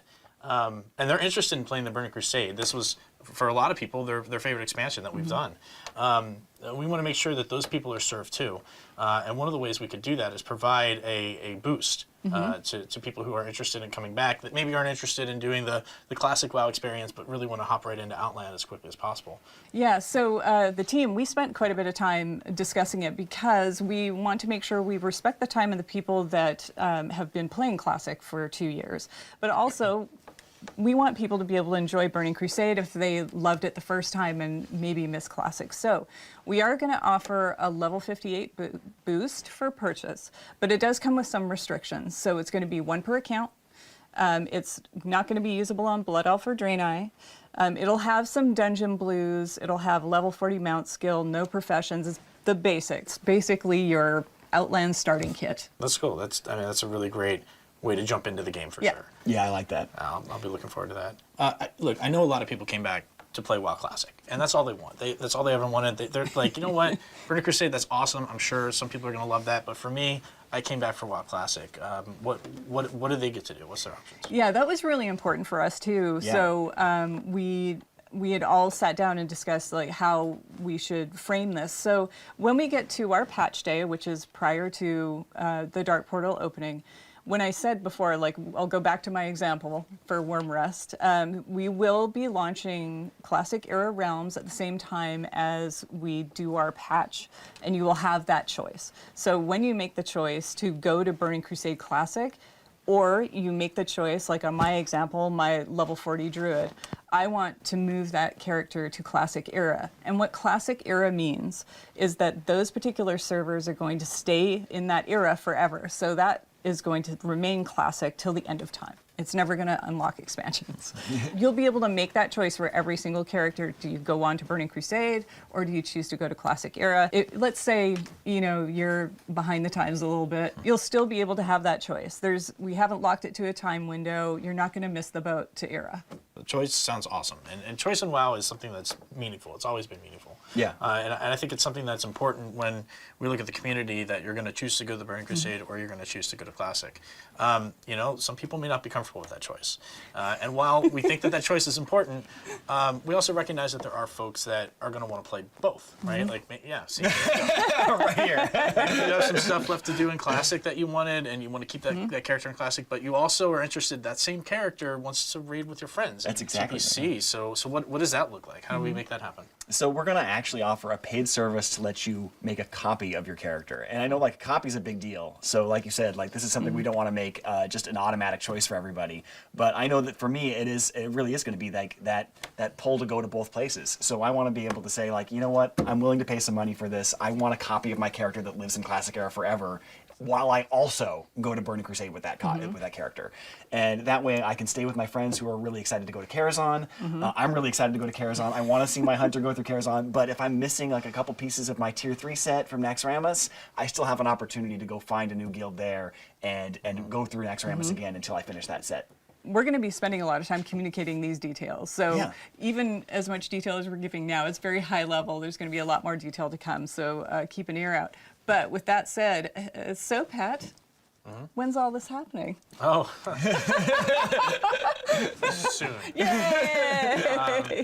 So yeah, this is something that, you know, is important to get. People are still playing through Naxxramas. We want to make sure that they have enough time to do that. But what we are looking at, this will be happening in 2021. For sure, we are committed to doing that. And what we're looking at is starting the beta rather soon. So hopefully that beta will go up and we'll get that running. The community can come and participate, help us out. We'll start to hear some feedback on the things we've talked about today. If there's any adjustments we need to make, we want to make sure we have a long enough beta period for that to happen. And then we'll get that out to the players so you can all enter the Dark Portal. Yay! Yeah, it's exciting. So any final words? Yeah, I just talked about the beta, and I will say just to the community, you all have been so instrumental in making Classic the success that it has been, and you will be equally instrumental in making the Burning Crusade a tremendous success also. So please get in that beta, play, give us your feedback. We want to hear all about it. So enjoy, welcome, and let's have some fun. Yay. Yeah, and it's been the highlight of my professional career to work on WoW Classic and have the support and love of this community. It is really special to me, and I'm really excited to be sharing this with all of you in the Burning Crusade. Yeah, and for me, I've been playing Classic since it launched, and I wasn't working at Blizzard then, and it's changed my life, obviously. So from me and the entire WoW team, we want to thank you for bringing Azeroth to life for us. So we will definitely be seeing you in game in whatever flavor you choose. And until then, stay classic.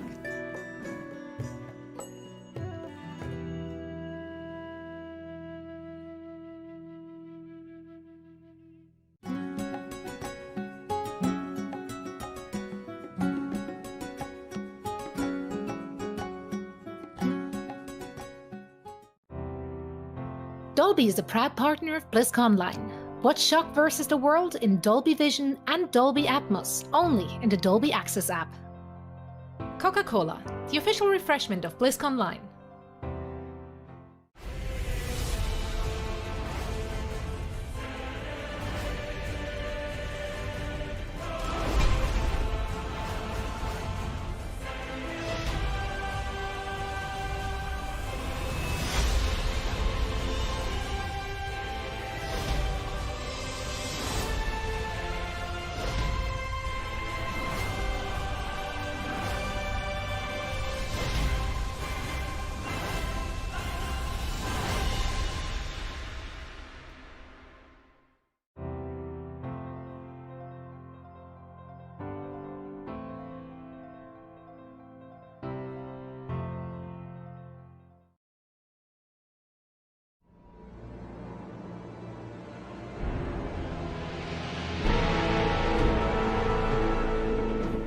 Ever since we announced Diablo 4 at last BlizzCon 2019, we've been sharing updates with you guys through our blog, whether it's items, skills, zones, even user interface updates, and you guys seem to have really enjoyed that. Today, to mark the special occasion of BlizzCon Line on Blizzard's 30th anniversary, rather than doing a blog, we're actually going to share lots of video, introduce a new class like we saw in opening ceremonies, and also cover some open world topics, including mounts, camps, and PvP. Yeah, this is like the ultimate blog post, right? We get to actually hand deliver it. This is the dream. It's all finally out there, and we can talk about all of it.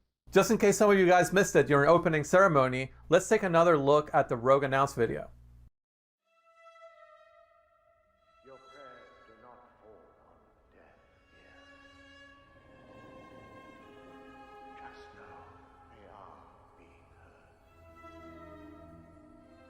There is justice within the light, but you have to be patient. Now, pray with me. May Akarat guide and protect me. May Akarat guide and protect me. May he shepherd my soul May he shepherd my soul and grant it mercy. And granted mercy. What are you doing here? This is not the time. But this is confession. And I have sinned. I was a thief who stole from those more fortunate. I strayed from your light and found my trade in the shadows. They call it murder. I say, job well done.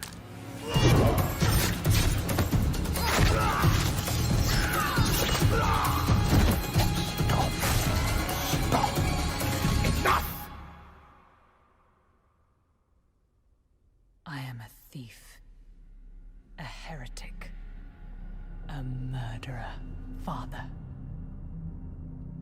Will Akarat save me? You mock our light.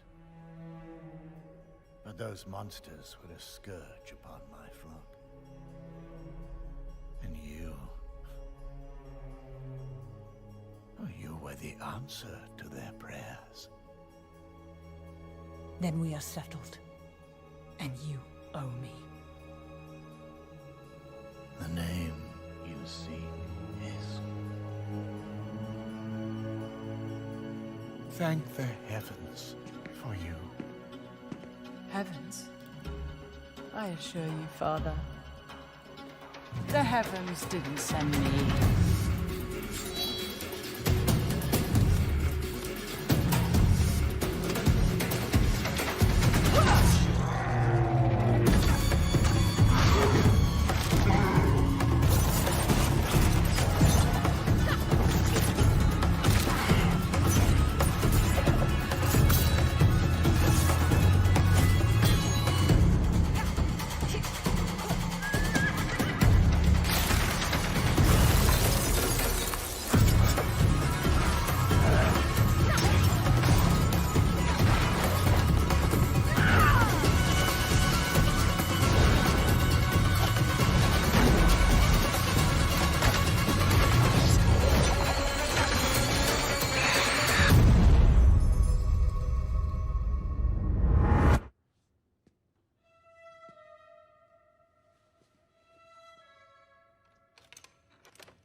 Wow, I love that ending. There's two things. There's the rain of arrows off the mount for the win, and then when that guy takes the ear and he stretches it onto that hook right at the end, it's like, oh. That ear box never gets old. You know, I always wonder where all those ears from Diablo 2 when you kill other players went. Now you know there's some creepy guy in a church collecting ears and putting them in a box. Just what we always thought. No spoilers, but we're going to be hearing a little bit more about World PvP a little bit later in the segment, but ears are definitely making a comeback. But let's go back to the class, because there's just nothing more exciting to be able to introduce to a Diablo game than another class for players to check out. Yeah, this is a pretty cool thing. We don't get to do this very often, right? I think it was you that said that, John. There's always room around the campfire. There's always a little room. We had kind of like very core archetypes to begin with. The brute strength of the barbarian, the arcane knowledge of the sorceress, kind of a return of a shape-shifting classic with the druid. No RPG lineup is complete without that dexterity class that's kind of like defeating enemies with finesse, with speed. And we kept coming back to just the idea of bringing it to the kind of the godfather of all dexterity-based archetypes, the rogue that we saw in Diablo 1. I mean, you got to be excited to have the rogue back. I mean, I know that like when we were exploring different classes, like you had talked about some of your experience with Diablo 1, right? Oh, for sure. So one of the things that's super cool is like the rogue was always able to adapt their playstyle. So fans of Diablo 1, Diablo 2 rogues will be able to create very archetypical rogues, starting with the weapon selection. On the melee weapon side, rogues can use swords and daggers, as well as bows and crossbows on the ranged side. You know, just those sort of dagger attacks mixed with bow attacks, it's like, it just looks great on screen. With all the classes having this real strong identity as far as the animations and what they do, you think about the druid and shapeshifting, or the barbarian with sort of, you know, his leap attacks. There's just all these great things that you discover with the rogue that you can't really do with other classes. I love that you can start cosmetically from such a iconic place where you're wearing the red armor, you kind of look like part of the sisterhood of the Sightless Eye from the original games. You know, you can maybe even add some tattoos into the mix, some scars, make that rogue your own. Or if your fantasy of the rogue is a more traditional RPG outlaw, you're definitely able to create that and put on your kind of hood and half mask and be more of a shadowy character. Yeah, and the character customization, you kind of mentioned it, being able to craft that, you know, that the class of your dreams or your nightmares. It was a fefeature that I was honestly super nervous about when we started, because we never had this in a Diablo game. But seeing where it is now, it's one of those things that like I'm super excited about with where we're at. There's just a lot of creativity and fun looks, and you can be that you know, tattooed criminal outlaw, or you can be a more noble looking kind of, you know, sort of like thief with good morals. Well, one of the things that we kind of kept running with beyond just the cosmetics was customization. We had this this niche to fill in the class lineup that spoke to the finesse player, to the dexterity player, and just that everyone's idea of what that could be was a little bit different, whether it leaned more on range or melee. But we took that a little bit of a step further. We really wanted to have each class in our game have that one thing that makes you go like, that's bullshit when you see a player use it, and then makes you want to re-roll that class because no other class gets it. For the rogue, it's the class specialization. The 3 specializations are combo points, Shadow Realm, and exploit weakness. I like Shadow Realm because I take the problem and I make it smaller. I mean, it's just I just pull 3 guys into the Shadow Realm and duke it out, and then I come back in. I'm like, all right, smaller problem. I love the idea of exploit weakness. The way it works is during some of the enemy attacks, players will see an icon flash over the enemy's head, during which time they will get to retaliate with much more damage than an ordinary attack. If you're quick on the draw, this is the specialization for you. I'm just like a little bit skill capped there, and you know, like every time I try to make it work, I'm just a little bit shy of the skill level that's required for that. It's almost like you're a surgeon, and it requires a really strong ability to assess what's happening all around you. My personal favorite is the combo point specialization. As you might expect, this ability lets you build multiple combo points, which enhance your spender's effectiveness in combat. It basically, you just like get into this rhythm of combat of like 3 builders to a spender, lets you build up to these big moments. It almost makes like a rhythm game out of combat, which I really enjoy. And the way the class specializations work is you will work with one of the world groups of rogues around the world in Sanctuary that you will find and do class-specific quests that no other class can do. Whether it's the Sisterhood of the Sightless Eye, the remnants of that order that you choose to work with, or the mercenaries of Kyrgyzstan, or the outlaw smugglers of the swamps of Hawazar, depending maybe on what speaks to your class fantasy, or depending on which specialization speaks to you or you find more powerful, you'll be able to complete that quest line and then activate that specialization, which then you can mix and match with any of the playstyles. So you could be a combo points, ranged, or melee player, but you could also be an exploit weakness, range, or melee, or hybrid player. It just gives the class such huge variety in builds and playstyles. I love how that ties into the open world aspect. You know, the ability to go to Kyrgyzstan or Hawazar and get these special quests that only the rogue can get. That touches on one of the things that I love that we've done, which is like connecting the weapons and equipment to regions. When you're exploring the world and you pick up a sword in Kyrgyzstan, it's a scimitar, right? If you're up in Skazglan, which is up in the north, it's more of like a broadsword. You know, it's this sort of like this, it's a subtle thing, but I think it really, you know, different armors that you get in different regions look like they're from the place. And so giving that sense of place in the world is something that I every time I play the game, I feel it, I see it in just like subtle ways, and just really enhances the overall sense of immersion and experience. And I just want to see what's around the corner. The weapons are also like, going back all the way to Diablo 2, just such an integral part of the class, and the ability to augment your weapon through magic, through enhancements, is just something that really spoke to us when we try to tap into the core of the class. Going back to those mercenaries that you could hire, it was always kind of cool to see what kind of special arrow shot they would come with.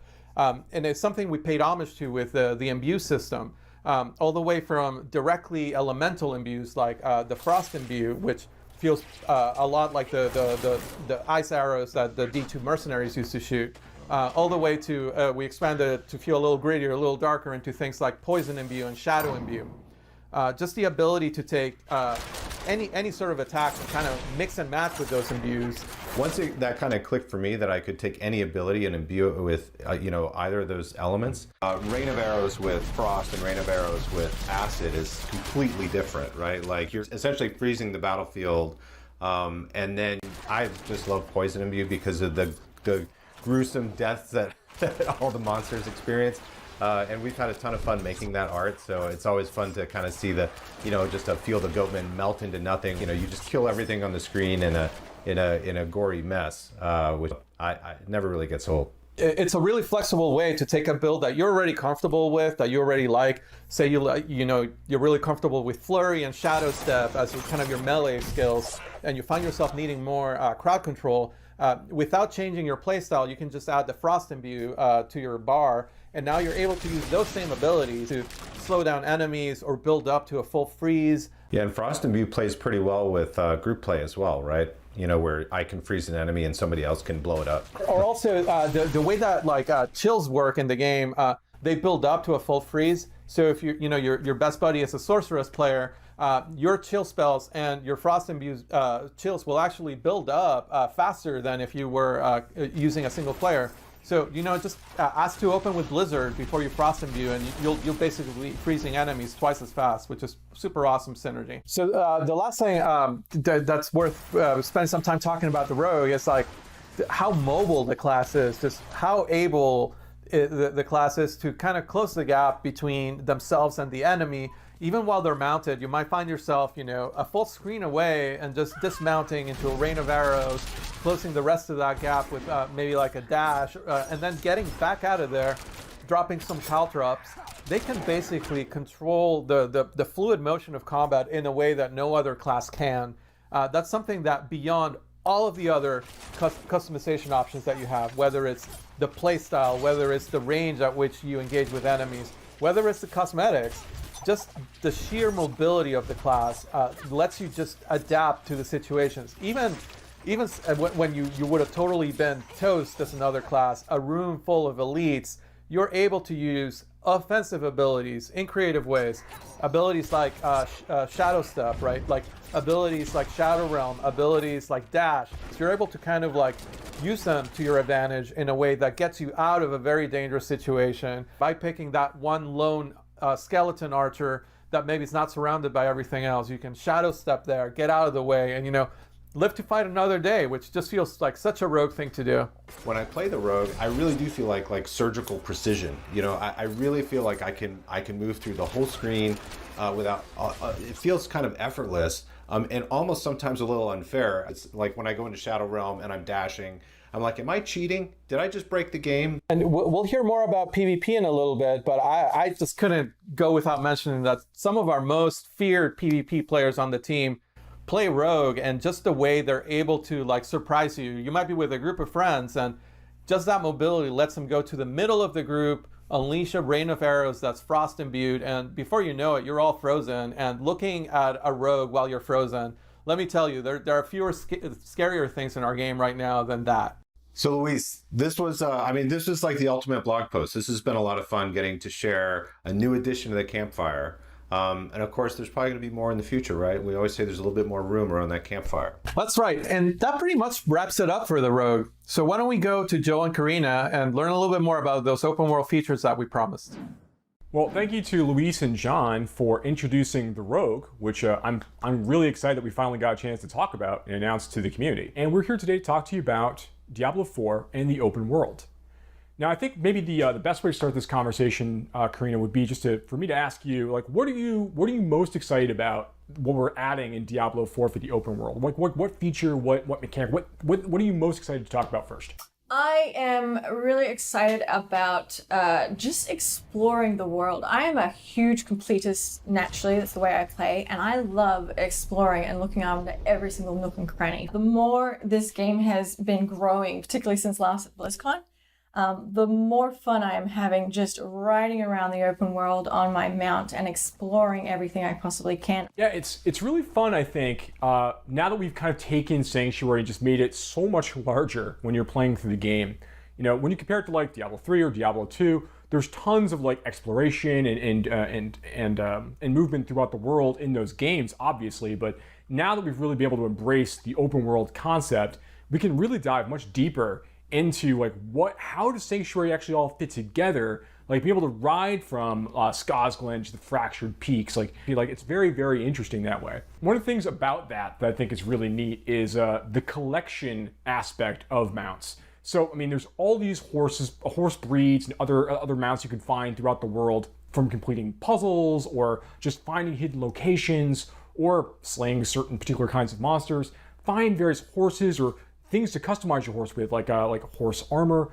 There are hoof plates you can get and trophies to show off your accomplishments. There's lots of different ways to make sure that you can personalize your mount, make it really feel like it's your companion. Yeah, and it's really cool that, like you mentioned with the horseshoes, you get to actually change the speed at which your horse can run. And it's something I like, to be able to customize the horse to the type of gameplay that I like to enjoy as a player. And it's really, really fun. I like the amount of variety that you give us. And I mean, there's more to mounts than just that as well. So like one thing we know we didn't want to do with mounts in Diablo 4 is we didn't want to have like jousting, this idea of like fighting from horseback. It's not really the Diablo experience, right? Yeah, that's something I'm super excited for. Like we showed last BlizzCon, we had the sorceress, we showed her dismount skill, Ice Dash, where she shoots forwards off her mount and destroys everything in her path. Well, with the rogue, we got to have a little bit more fun with it. And the animation department has done a fantastic job of having her leap up into the air and fire down like the rain of arrows that destroys everything. It's really, really cool. It feels really good. The idea of like leaping from your saddle and just raining arrows down on your enemies as you pass by, getting down the fray and then starting to like stab people and poison people, like that is spot on what we're looking for. Being able to jump in, engage with enemies from your horse, and then just fight it out, duke it out using your skills and everything else like we want. It's interesting that your mount can't get damaged, but if a monster actually attacks you while you're mounted, you will actually be forced to dismount. So there is a flip side of actually judging for yourself when you do want to use that skill in order to prevent you from being forced off unintentionally. Yeah, there's definitely a little bit of gameplay there to make sure that you're using it in a way that is most appropriate to help you get where you're trying to go and also fight the monsters you want to fight. One of the things I'm most excited about for the open world right now is this feature we have called camps. So camps are basically these strongholds of evil out in the overworld. You know, you got to remember that, decades ago, during the events of Reaper of Souls, when Malthael rose to power, the Reapers killed like 9 out of 10 people throughout Sanctuary. Like a tremendous number of people passed away. Now there's a big power vacuum out here, decades later. And these monsters have started to move into these places. Bandits, monsters, goatmen, all kinds of different creatures, skeletons, the undead, have started to like resurface and come back into these areas and start to take them for themselves. You, as the hero of Sanctuary, get to kind of wander through these spaces and begin to reclaim them for the people of Sanctuary. That's part of what makes them really, really neat. Each of them have their own story, they're their own unique fixed place in the world. Unlike quests are something that happens randomly in the world and you can come across them anyway. Camps are a permanent fixture that you as the player, when you come across that evil, you can actually have a real impact on the open world that everyone else can see, because once you have defeated that evil, one of the really fun things is that you basically unlock that camp and you make a new waypoint that previously didn't exist for yourself, but like suddenly all the marketplaces open up and now you have a blacksmith vendor in a location that previously didn't exist, which I think is really, really cool. Now, what we're looking at here, this was a village, the village of Karayisu, which now has fallen to ruins. The people here in the Dry Steppes had a problem. The problem was there were bloodthirsty cannibals that dwelled nearby and would regularly raid their community. And the people had to come up with a solution. They weren't strong enough to defend themselves from these cannibals, so they made a dark bargain with a demon. And they were able to gather enough power to push these cannibals out and protect their community, but not without great cost, as we can see here. You're kind of helping resettle parts of Sanctuary in many ways when you take these camps back from the enemy. Vendors will come back, and now suddenly there might be like new quest givers, new stories that need to be told. Dungeon entrances can appear in some of these places afterwards. Like there's all kinds of things that occur after you take over the camp and liberate it from these forces of darkness. And again, it's just so cool to see you permanently change the world as you find these places and kind of wander through and solve these problems. One of the other neat things about camps, and in general, like the overworld, just broadly speaking, is we have so many more opportunities now to kind of play with movement. It pushes the bar vertically as well as horizontally, and we now have been playing around with the idea of jumping across chasms to allow the player to get access to a location that they previously didn't have. There's all kinds of areas for players to like find their own path, allowing them extra movement options they haven't had in previous Diablo games. We are also in a vertical top-down camera for the environment, and so it really breaks up the plane that you typically see as, like, not only as a developer, as an animator, but also as a player. There's such a huge variety of things that you can possibly do to mix it up and make things a little bit different. There's like certain puzzle elements to it. That it's not so straightforward and not always obvious. So it's not just a matter of running through the world and getting, to your goal. It's you have to think about it. Yeah, definitely. Now, Karina, I know that you are very excited about PvP. I'm a huge fan of PvP. I love the first time that we all actually had a chance to, as a whole team, play PvP, because the amount of feedback that generated, I think it took design like 3 days to go through it all. And what that showed me is that I find everyone they either love it or they hate it. And I personally love it. I really enjoy it. So the way that PvP works is that the hatred of Mephisto has been bubbling up from hell and has created these areas in the open world that you can freely walk into that kind of consumes you and makes you turn against your fellow players. PvP, even in these areas, these fields of hatred, right? Even in these spaces, it's not like mandatory. So these are optional places players can choose to go to kind of collect shards of hatred that they can collect from like killing monsters, from completing events, opening chests, all kinds of ways to earn these things, not necessarily just killing players. And as you earn these shards of hatred, they're kind of in an unpurified state. They're in a basic state. You need to bring them to a purification event in order to turn them into a currency that you can then use in the nearby like small encampments around the fields of hatred. And what's really neat about that is that when you're trying to purify these things, that's when everybody nearby finds out and hears like, oh, okay, well, someone's actually trying to complete a purification ritual. We need to go and kill those players and take all of their shards before they finish. But once you purify them, they're yours. You can't lose them. But before they're purified, they're free game. Yeah, I think it's really important to note that, like, even if you don't want to engage with other PvP players, you can actually explore those areas and collect the shards of hatreds from specifically monsters. But the second you need to then turn them in and purify them into a currency where you can spend them on gear, trophies, and other content, you actually are hostile yourself and actually can be attacked during that single moment. But I think that really creates a lot of opportunity for you to team up with friends for just that one little moment in order to gain the reward that you spent so much time collecting. So you called out earlier that the shards of hatred are used for like some of the vendors you could find in the fields of hatred. There are some special vendors that only kind of arrive in these areas. They'll have special costumes or new mounts and weapons and things along those lines. Nothing that's like strictly more powerful than stuff you can get in other parts of the game, but stuff that really like speaks to your desire as a PvP player. And I think one of the things that's really kind of neat about the system in general is that as a player, if you choose to go hostile, betray other players that are near you, try to get as many shards of hatred as you can, you're going to slowly begin to kind of like infuse yourself with that same curse of Mephisto. And you're going to become a vessel of hatred. Now, once you do that, everyone within a very large radius of you is going to be able to see you as a threat on the map. And they're going to get a bonus for killing you.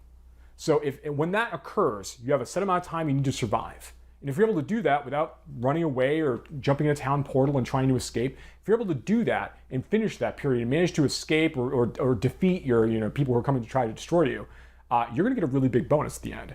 And that's been really, really exciting to watch in our playtests already as people are like kind of wrestling for this status and then trying to defend it once they actually achieve it. Yeah, and there's also the ears that you get to collect as a trophy. It harkens back to D2, where I think you could sell the ears for 1 gold. I don't know if we're going to be doing that. I know we were playing around with them as a currency at one point, but I think right now it's just a cool trophy that you get to collect and show off. Yeah, right now, very, very cool trophy. The thing was really neat about the Diablo 2 ears, like you could fill up your whole inventory with them, obviously, but being able to see like the people that you took the ears from, like seeing their character names on there was always like the interesting, fun part, kind of like proof like, yeah, I got that person that time, right? So we want to make sure that we embrace that aspect of it. That's the important part for us. I think that's going to be a really, really great callback to Diablo 2 PvP. Right, yeah. So I love where PvP is going, and I love that it is such it's only one part of how large and open the world is, and really harkens back to the adventurer in me when I play the game. How do you feel? I'm super excited as well. I mean, there's so much to look forward to in Diablo 4 right now. Like what we talked about today just scratches the surface. In general, as a Diablo fan, there's a lot to be looking forward to on the franchise in the future. Thank you so much for watching today. We look forward to speaking to you more about this game and others in the future.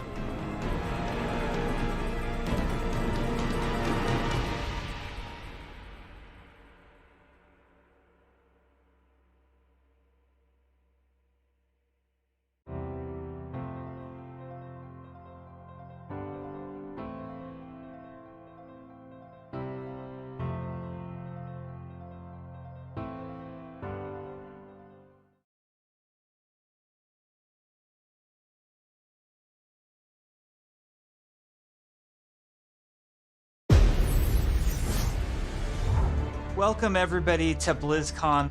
We know that you all want to hear more about Overwatch 2. Allow us to invite you behind the scenes to explain more of what we're doing and why. Everybody, please hit record. Fingers crossed. We lost Scott. It's off to a good start. This is going great. We've been assembling one of the best teams that I have ever worked with. I'm nervous. And I'm so proud of the progress that we have made together. We really liked the stylized drop down. Imagine that it's coming forward, boom, boom, this starts to spin. The scale and the scope of this game have meant that we've needed to grow substantially. We have to... Sorry. Let me start over. Overall, I think we've done incredibly well as a team moving to work from home. Oh, Shadow Play. There have definitely been challenges, but the team is really putting everything we've got behind this game. To me, it's the next big step in the Overwatch universe. New heroes, game modes, major story beats. With competitive and PvE, I see Overwatch 2 as the Overwatch for all of my friends. You know, we're always inspired by what story and franchise development does with their animated shorts. We really wanted to bring that cinematic experience into the game. You can invest in your heroes and grow them over time. I'm super geeked out about Overwatch 2. I can't wait for people to play this game. It just gets better and better. There are some things that we just can't do without a sequel. So thank you so much for your patience so far, and I hope you enjoy this behind-the-scenes look at Overwatch 2.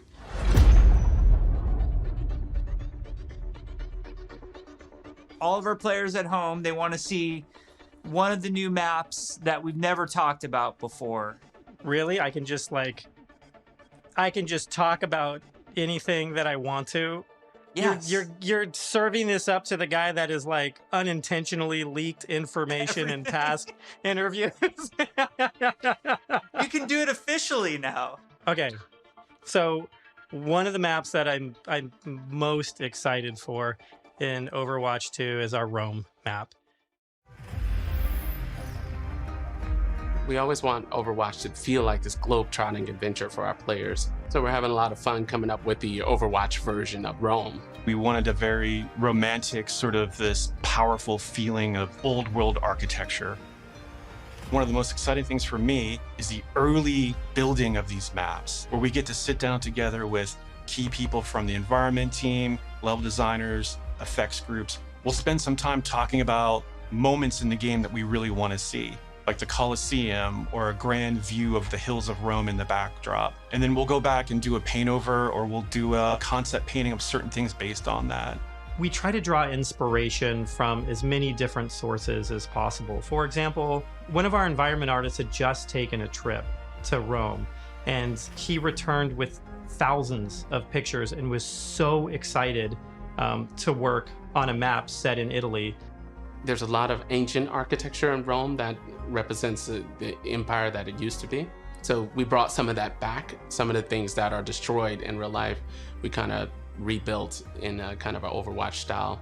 It's one of the most beautiful pieces of environment art that I think we've made for the entire game, and it just absolutely took my breath away. Can we reveal more maps? Yes, Scott. Scott, why don't you have the honor? Why don't you reveal, like, is there an artified, like, let's pick an artified one.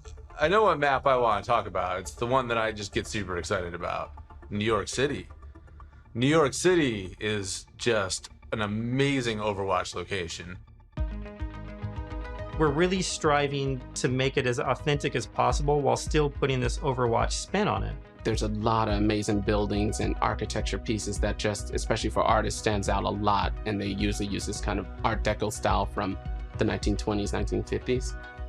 We started in an area that's a little bit like the Village. There's some smaller shops there. There's a fire station, little pizza places and things that people that are familiar with New York City will either recognize or maybe see the reference that we're trying to make with some of our different locations. It feels like something you haven't seen in other games before because it's uniquely Overwatch.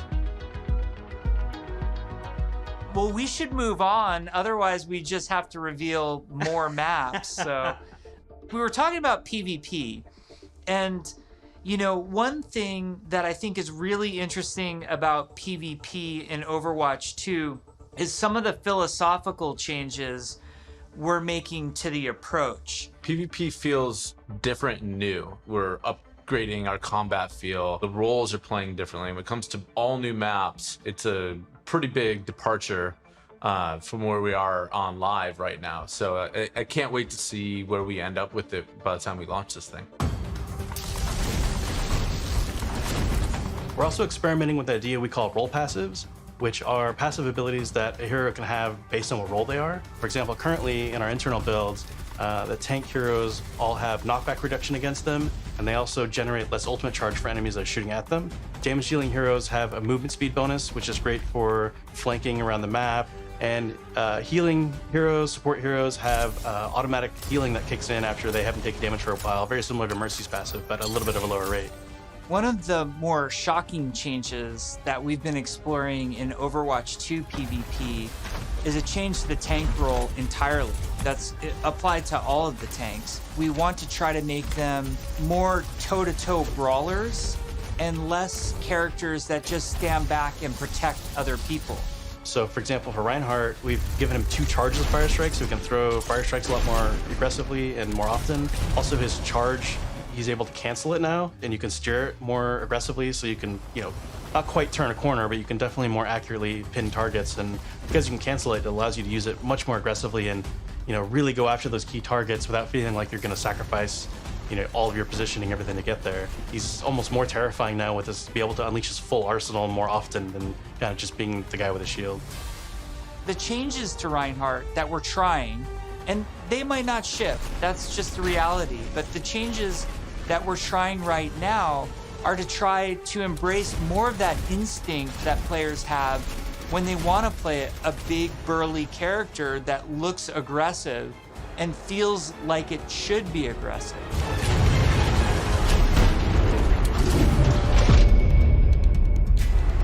Shortly after BlizzCon, we spun up this group, our combat field group, to really just work on what happens when a player holds the trigger. We're putting a ton of effort into looking at all of our characters and trying to give them even a more visceral weapon feel. From sound to VFX to animation to the design of these units, all new sounds for a lot of our weapons in the game, and a whole new sound system that's driving it. And we didn't just level up a unit, we leveled up the rest of the game. When we first started working on Overwatch, you know, we spent quite a bit of time working on gunfire sounds and just general combat feel to make it feel really awesome. We're revisiting pretty much everything, nothing's off the table, so we're looking at even kind of small things such as quick melee attacks that every hero has. So they have kind of new audio pass and a new kind of feel and visual effect when you hit things. One of the bigger efforts we're undertaking for Overwatch 2 is what we're calling our Weapon 2.0 Sound Pass. What this is a big overhaul to the weapon systems in the game. That means the way the gun feels in your hands. You could feel the ammo running out as you're getting lower on the clip. We've really tried to amplify those sounds to better encapsulate the gameplay and the gunplay that comes with Overwatch 2. Another key for the weapons was getting them to feel like they're in the environment. This meant working with convolution reverb. It's a new system that we've implemented into Overwatch. It's a way that we can capture the acoustics of an environment and transport it onto the sounds that we're using. So we went and captured tales of guns in different environments through our weapon shoots.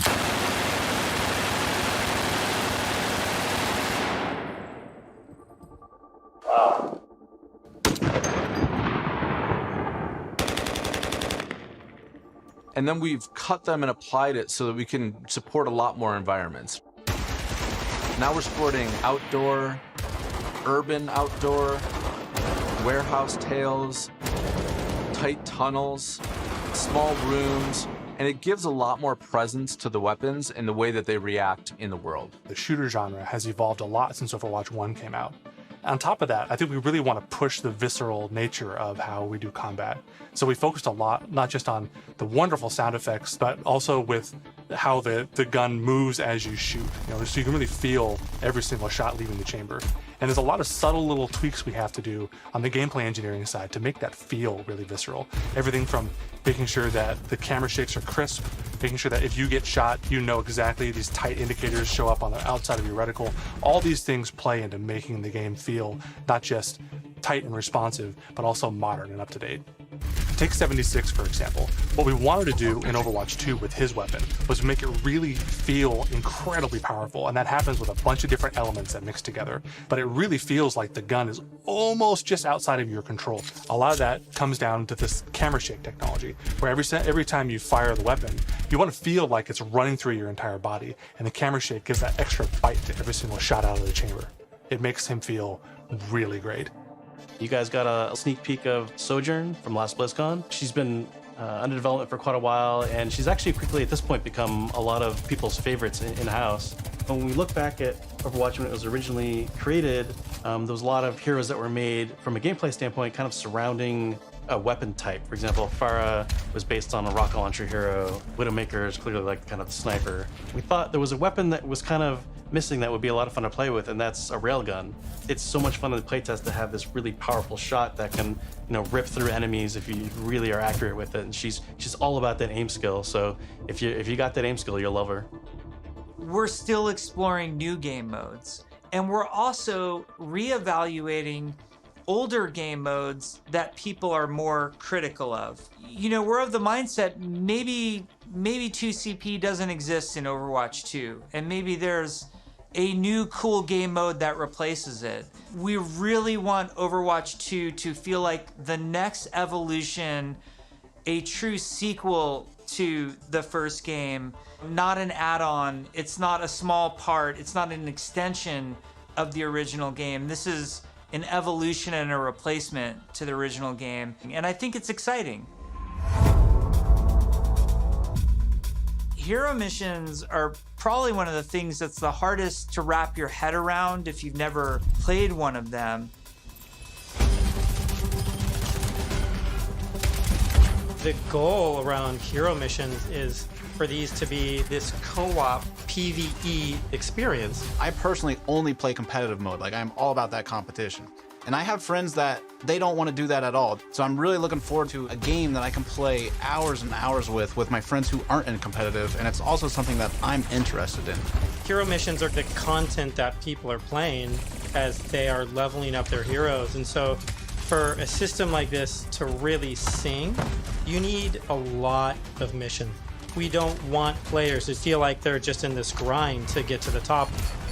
And there's a lot of really, really good back-end technology that we're exploring so that the heroes are constantly bringing their personality and some light story to these hero missions as well. The goal is to make as many as possible, hundreds of hero missions. We've explored a lot of different ways of getting to that much content. Still have different sets of enemy units that people will be fighting against, and there's different hero mission types. At the same time, hero missions can take place in all of the multiplayer maps that we've done, and we're also adding new spaces onto some of these maps. It's a huge challenge for the art team. We take maps that a lot of people love and recognize, and we have to add a lot more art and level design to it. In this one hero mission playtest, we came up to an area in King's Row that usually has a gate on it. Suddenly that gate opened and I saw a new area of King's Row that I had never seen before. You may be playing a payload game type, And the payload may decide to take this new route instead of going the usual route. That was really, really cool. It was like this eye-opening special moment. Lan, our lead tech artist on the environment side, very early on her own free time, made a prototype of a sandstorm on the Temple of Anubis map. And at the time, we didn't know what we wanted to do with that, but it looked awesome.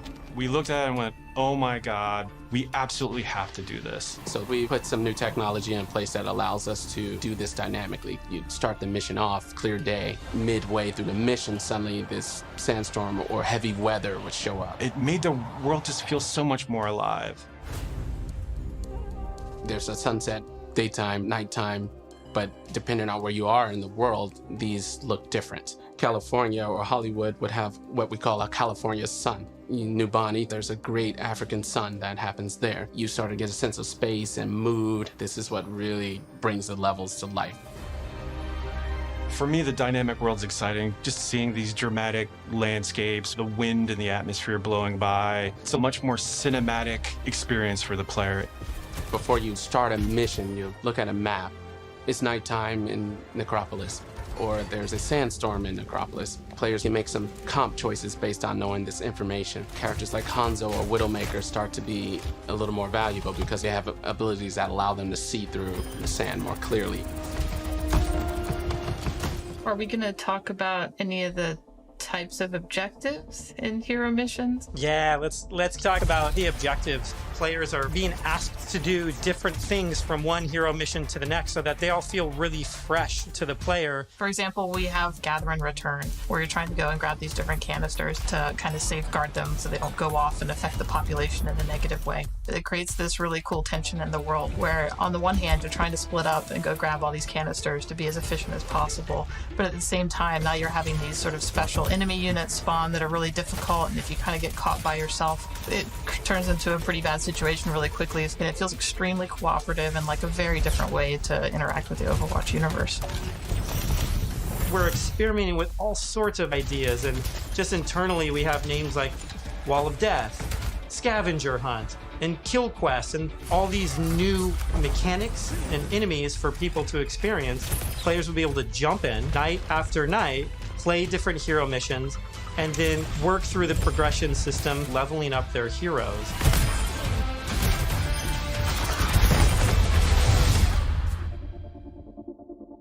At Blizzcon in 2019, we started to talk about progression, and we showed the very early version of our talent system, which I think was really cool. We had that one talent where like Meg became the rolling snowball, which was a big hit. We've really blown that system out. I'm real excited about talents. You can play the same hero in so many different ways. Now with the skill tree, you can have fun every night doing different things and kind of experimenting. Yeah, the talent system is like really deep and rich, and every single hero has different trees. You might open up 76's tree, and as you're leveling and picking new talents, you're starting to feel your hero change. We've had some pretty hilarious versions of the healing one where his biotic field travels with him. It also repulses enemies. We called it the snowplow build, where 76 is like running through spaces, pushing enemies away from them.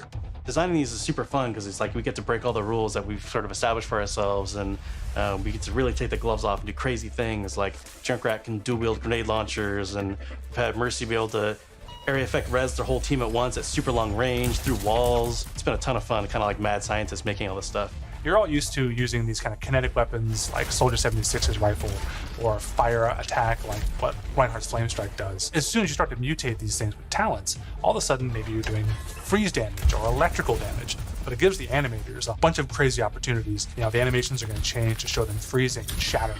And if you shock someone with a lightning attack, they can shake in place and stun, maybe chain to other enemies. All sorts of stuff to make you feel like you're controlling the battlefield in novel ways.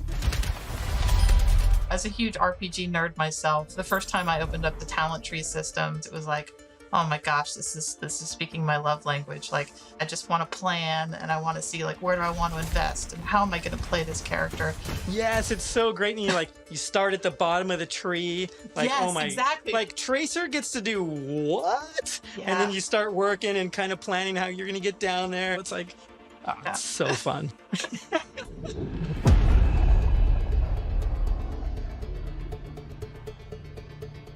When we look back at BlizzCon 2019 and we talk about some of the criticisms that we had, one of them as a development team that we felt was that the combat was just not engaging enough. So the fact that our combat wasn't highly engaging to us as players meant that we had a problem with the enemy units and that they just weren't feeling interesting enough. Just because we show something to the public, it doesn't mean that that is what it's going to be. If we make discoveries where things aren't working how we want, they're not reading how we want, they're not fun enough, we're totally down to reinvestigate, reiterate, and just really find ways to level kind of all aspects of things until they feel good. I would say a major focus of all of 2020 was to make the null sector enemy units more engaging. And some of this was adding new units and evolving other units that we had. Interesting combat for us is varied combat for us. So sometimes we're going to ask you to protect something in Overwatch 2. Sometimes we're just going to ask you to get someplace. Sometimes we might ask you to escort something across a map while it's being attacked. And so it's a different type of spawning, and it's a different type of units that are in there, and it's a simpler objective. There's a lot of units Aaron is talking about. Lots of different units, lots of different types. They serve different purposes. You do different things to them. It's really going to help a lot of us find the fun and make sure that Overwatch 2 is a blast. One of those sets of enemies is what we internally call objective units. And they're typically units that don't even attack players. The simplest version would be something like the Breacher. It's two legs with this huge bomb on its back.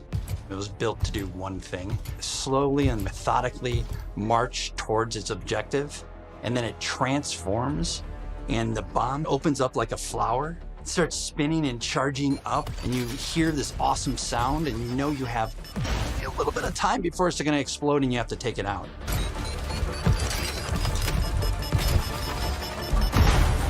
We have units like the slicers, which you guys have seen before. They're little, we call them the chickens. They're little chicken snares. They run really fast. You know, we have a guy we're experimenting with right now who flies and drops these bombs that create these kind of ever-expanding smoke fields that you have to escape from, but because they're super deadly. So you really get to use your mobility options to kind of escape that. There's things like the Polar. You could be moving through these darker alleys, and as soon as you hear that Polar spawn, it suddenly becomes like really spooky and kind of scary.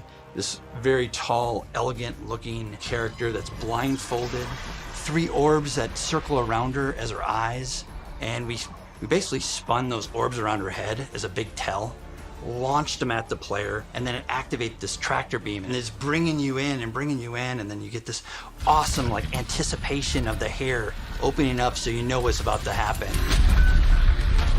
One thing we've just recently been experimenting with is this idea of elite units. We didn't want the elite units to feel like they're just, oh, this guy's got double health and double damage. We want to make sure the elite units feel like they have different behaviors and have different attacks. So for example, an Omnic Grunt, normally he fires his gun, he dies pretty simply.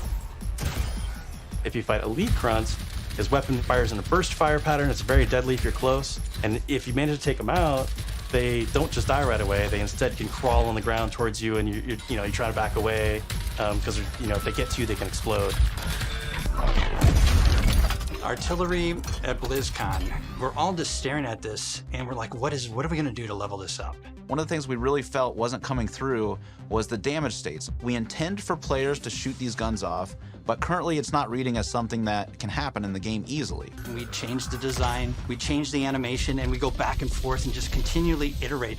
We decided, hey, you know what? We're gonna just delete half of these damage states, so now it's super readable. From an animation standpoint, we decided on spinning barrel version. Just did this really nice kickback. The tip of the barrel opens up when it's about to fire and shifts into place and boom! It's really amazing to be fighting an artillery unit and you can see the guns on the side, and as you're shooting the guns, they're actually visibly taking damage, and then you can blow them off and it reacts and kind of stumbles to the side and really makes you feel like you're there, and it's super fun. In a lot of the stuff we've showed so far, you're fighting null sector. These are evil killing machines intent on marching you down. The way you're going to stop them is by shooting them, and we want to make sure that feels responsive and visceral. Really making sure that when they take a hit, it feels like their whole body has been punched, almost like hit by a truck. That's what really sells this fantasy that you're playing these superheroes. One of the cool pieces of technology that we created was what we call chain hit reactions. Oftentimes you'll find Null Sector bunched up, marching maybe a half a dozen units abreast.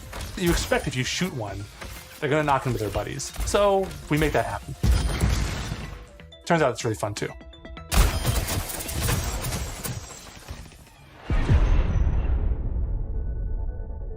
One of the things that we showed last year at Blizzcon was the new looks for our heroes. The theory kind of going in was like, you want to preserve the essence of your hero, but also kind of show that that hero's evolved and kind of changed and moved forward. So we have a lot more new looks. So I'm excited to see how players and fans react to all of the ones that we've done so far. Maybe we'll share some of those new looks today, which would be cool. We're going to reveal McCree's new look for Overwatch 2 as well as Pharah. And we're really excited to show off some of our first villains with Reaper and Widowmaker. But first, I wanted to talk a little bit about technical wear, kind of like technical clothing. What that really is using very techie fabrics, as well as having very intricate but functional straps designed in a way that it's very aesthetically pleasing. With McCree, we took a couple of different approaches. He's got this classic cowboy look that it's really hard to mess with, because if you try to make him too sophisticated or too techy, it might not feel right for the character. But as a concept artist, you always want to change things around and try different shapes and silhouettes. So we did identify as Red Serape as the main thing for McCree. We also tried a couple different things with McCree's cowboy hat. We didn't really want to mess with that too much because that's a very iconic part of him. So that's another piece that we kept. We tried some retro cowboy looks that mixed in some tech here and there. Some that were a little bit more techy than others, some that were a little bit more classic cowboy. We gave him a little bit of a longer beard, and it really gives him a nice kind of like a more aged look. What's different about Pharah than some of our other heroes is Pharah's completely covered in armor. We didn't want to change her silhouette too much. It was more about experimenting on different colors. So it felt really appropriate for her to be the one to harken back to those original Overwatch colors of white and blue. One of the things that we wanted to update on Pharah was her visor. Instead of being completely opaque and reflective, we tried a little bit more of a transparent approach, and being able to see through it a little bit now allows us to see some more of her emotions. Reaper was actually the ones I was very excited to work on, because I could see a lot of potential in how we can integrate his cloak and his cowl and his armor, and how we can make all those shapes really sing within that classic, Reaper silhouette. We tried a couple takes with the first pass, like the completely silver arms, more layers to his jacket. Reaper's mask is obviously pretty sacred to us, but the thing you'll notice immediately is that it's now completely silver. Instead of the bone white, he's got this like almost like deadly edgy silver that just gives him that classic Reaper look. With Widowmaker, we started with the idea stage, exploring a breadth of ideas. We tried things like a more insectoid approach, treasure hunter. One of them made her feel like a classic Bond villain, so we kind of steered it back towards one of the more cyberpunk looking ones, almost like a futuristic femme fatale, which is basically what Widowmaker is, but she even feels more upgraded. So I'm super glad that we went down this route. We played with different hairstyles too. Widowmaker has the really long ponytail that's really key part of her look. And we really liked the hairstyle on one of the designs that was more of a braid, and it was really interesting look that also preserves Widowmaker's original silhouette with that long ponytail. We've been working a lot with our domino engine and making our cloth look better. Now that we have this cloth tech, we're going to be able to make some really cool, unique silhouettes that will help them stand out from other heroes. We put a lot of time and effort into our face rig, and what I mean by that is we're gonna be able to get really close to these characters, and it's gonna feel really cool. It is absolutely worth the time and the effort to invest in the technology, and that way we can make these characters do more things that we haven't really been able to do before. It's been super exciting working on the new looks for Overwatch 2, and it's just been so inspiring to watch the team try things that we've never tried before, and I just can't wait to show off more in the future. Overwatch 2 is probably the largest opportunity we've had since the inception of the franchise to really expand what Overwatch even means to our players. In 0 Hour, we saw that some of the heroes got back together, but we're also seeing that there seems to be a second huge Omnic uprising. We're going to learn who's behind that uprising, why that's happening, how globally spread is it. The story and franchise development group, they were really the torchbearers of what the big story is that we were going to tell for this game. We have a lot of interaction with them. They're working on in-game cinematic intros and outros for every one of our story missions. It's been really great to see this collaboration grow and develop. The story is just a little more integrated into our missions than it ever really has been before. All the available heroes get dialogue for a given mission. We have NPCs. We have multiple hero choices. We have all sorts of events that are happening that are driving players to interact with each other or parts of the environment or other characters. The world of Overwatch is this bright, shiny future. So how do you take that bright, shiny future and create conflict in it? How dark can the world of Overwatch go? The different challenges that these characters are going to have to overcome in Overwatch 2 are things that they haven't ever dealt with before or dealt with on this scale. So what we had to do was literally strip it down to this bare bones of where are these characters in their lives. Overwatch has been disbanded, and now there's a situation where the world's in trouble again, and the world needs the heroes again, but they're not allowed to be doing what they were supposed to be doing. We started to book these off-site locations so we could brainstorm over and over different versions of what the Overwatch 2 story campaign could be. And we basically had these whiteboards that we were carting around everywhere. The room was filled with whiteboards, and we would just write every day story beats with the characters and who was doing what and where. And oh my gosh, we forgot this character. We had these giant sticky notes, and each one of them would be a mission with a bunch of notes on it. You know, somebody say, well, what if we moved Rio to the end? And they'd physically grab it off the wall and stick it on the end. And we did this for a while, you know, until we all felt that it was pretty close to what we wanted. Then we could send it to our writers' rooms. The writers' rooms then had a much clearer direction of where we wanted this process to go. Ultimately, we come up with something that we think is right for the game, and then we pitch it back to the game team, and they point out everything that we missed. And that allows us to actually back up and go and make it right and make it better. Because the scale of this story is so huge, it takes place over the whole world, basically. It just requires a constant iteration, constant refinement to make the story as best as we can make it. From writing, we go to storyboards. The storyboards get crafted with the edit. From there, it'll go to a previs department where they'll start to flesh it out in 3D.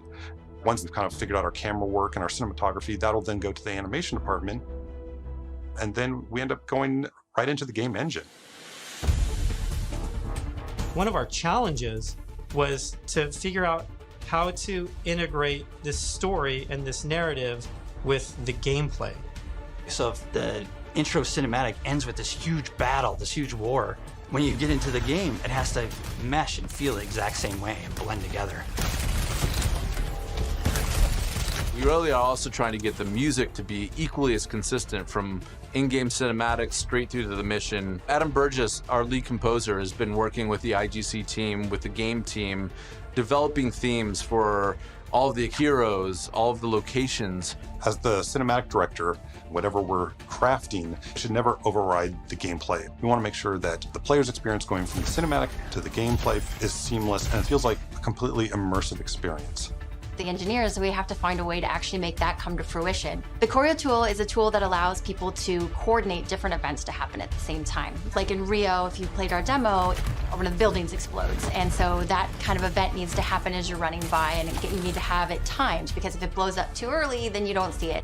It allows story moments in missions that interact with the environment, that interact with our characters. The new tech, the new abilities that we have now are allowing us to push our storytelling farther than we could have previously. What's also really powerful about choreo is that, you know, if somebody has an idea, they can mock things up really quickly. We got to show the Widowmaker making this awesome introduction. Casey was able to quickly put a really rough prototype in choreo.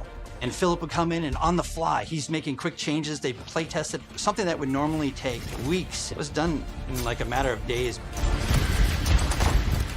Each story mission has its own custom map built for it, and these maps are absolutely gigantic. India is one of our biggest maps, and it's a fun map because it has a few story beats that we've taken from recent comics and characters in the game. We've written a history for each city so that the cities feel lived in. And I think that informs the artists so that they know like what it is that the city has been through. Gothenburg was our chance to show Torbjorn's workshop. We created a space that kind of fits his height. So there's, step ladders and scalable tables. We designed the space as if we were Torbjorn. Molten steel is pouring out of walls. It's pretty epic when you walk into it. Toronto was under siege by Null Sector when the players arrive here. There's a dynamic snowstorm. So as you make your way through the level, the snow is slowly building up. Suddenly by the end, the characters are caught in this gigantic snowstorm and they must fight their way through it. In Overwatch 2, we want to give you choice to be able to play this character or that character. So we're designing a lot of systems around how their relationships develop over the course of the story missions in the campaign. We have a cast of many characters, all on screen, all at the same time. And it's fantastic to actually see them all interacting and working together in ways that we've never actually seen. We've always thought about it and hoped for it, but now it's actually happening. It actually requires us to have a whole new branching dialogue system. If you happen to have Genji and Mercy in the second mission of the game, you might get different dialogue that's about their relationship. Our voice actors bring the characters to life in ways that everybody has fallen in love with, from inside Blizzard to the fans. Just to hear this collection of actors all together, all interacting, has been a real treat. Hammer down! I wish people could see how many people are involved when it comes to something like telling the story of Overwatch. It doesn't just come from a singular person, it comes from a group, and it's a really talented, fun group that all works together. We've been developing what we hope is one of the best stories ever. There's some key story moments that I'm really excited about, and I really can't wait to see how people react to it.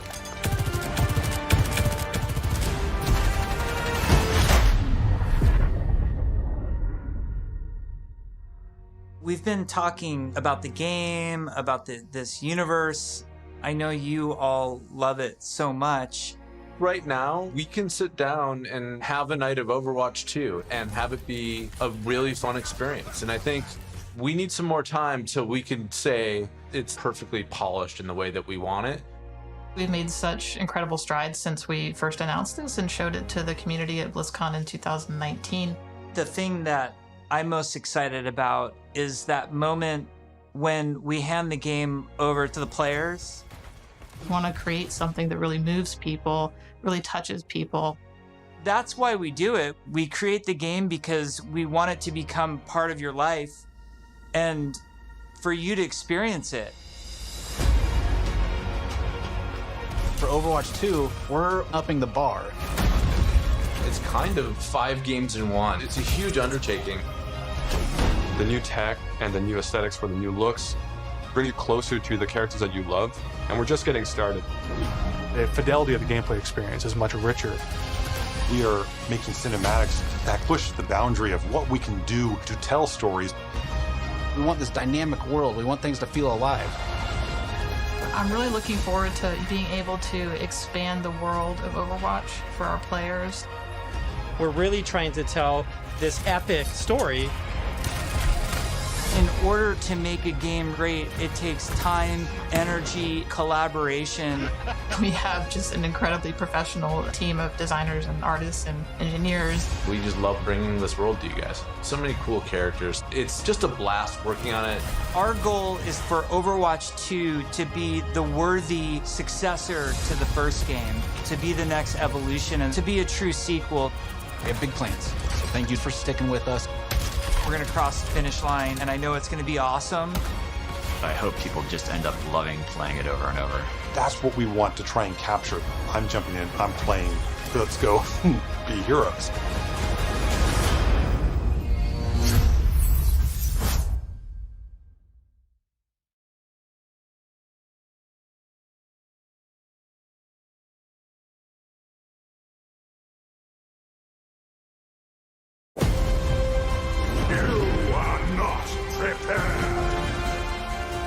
It has begun. It's about time. Let's get you back in the fight. The Today is a special day. We shall stand together. Are you with me?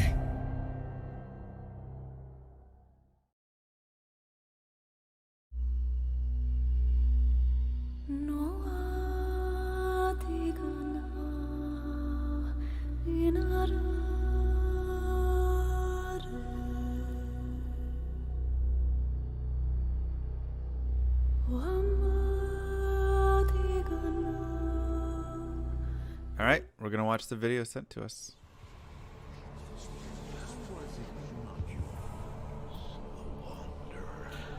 Now you know what I seek, Marius. These the demons from my... Wait, we got Kane back? Oh, it's 2. It's 2. It's Diablo 2 Remastered. It's Diablo 2 Remastered. Come on. Come on. Show it to me. Though this be our darkest hour, it may yet There we be go. our greatest one. I knew it was there somewhere. Somewhere out there I knew. Somewhere out there. Yo, sick. Ooh, love the campfire. Oh, that multi-shot looks awesome. Wow.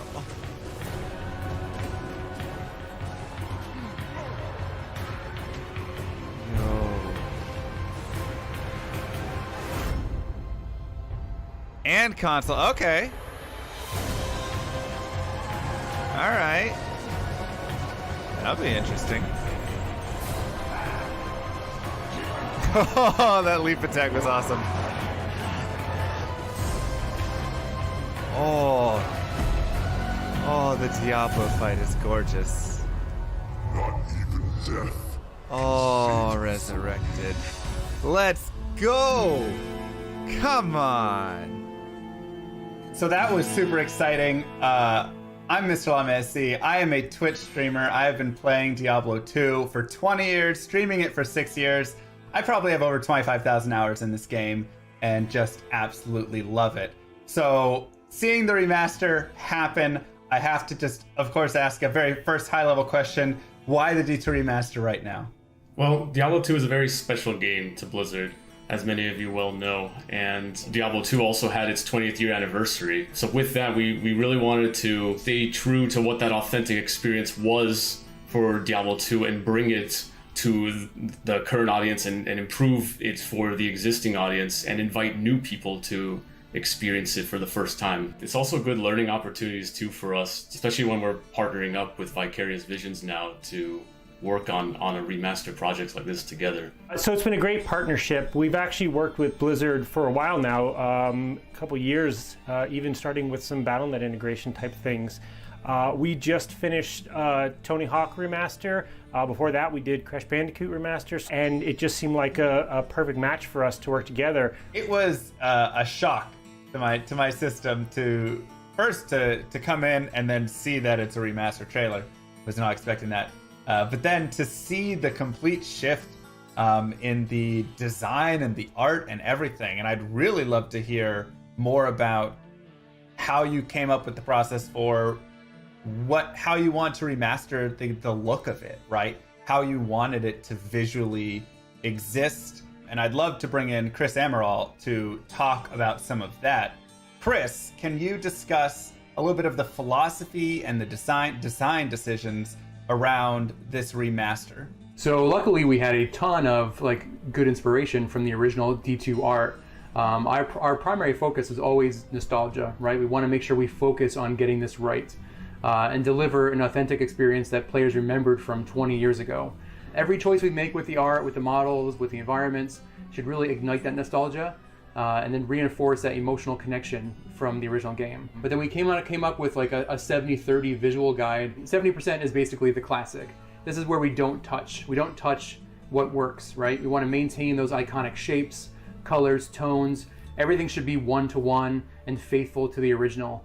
We want things to feel authentic and preserve those original designs. With the 30% new, like that's kind of like where we're going to elevate that art. Every change we make should really signify that step forward visually. I also noticed that the game was 3D, and can you talk a little bit about the discussion or how you moved and some challenges moving from 2D to 3D?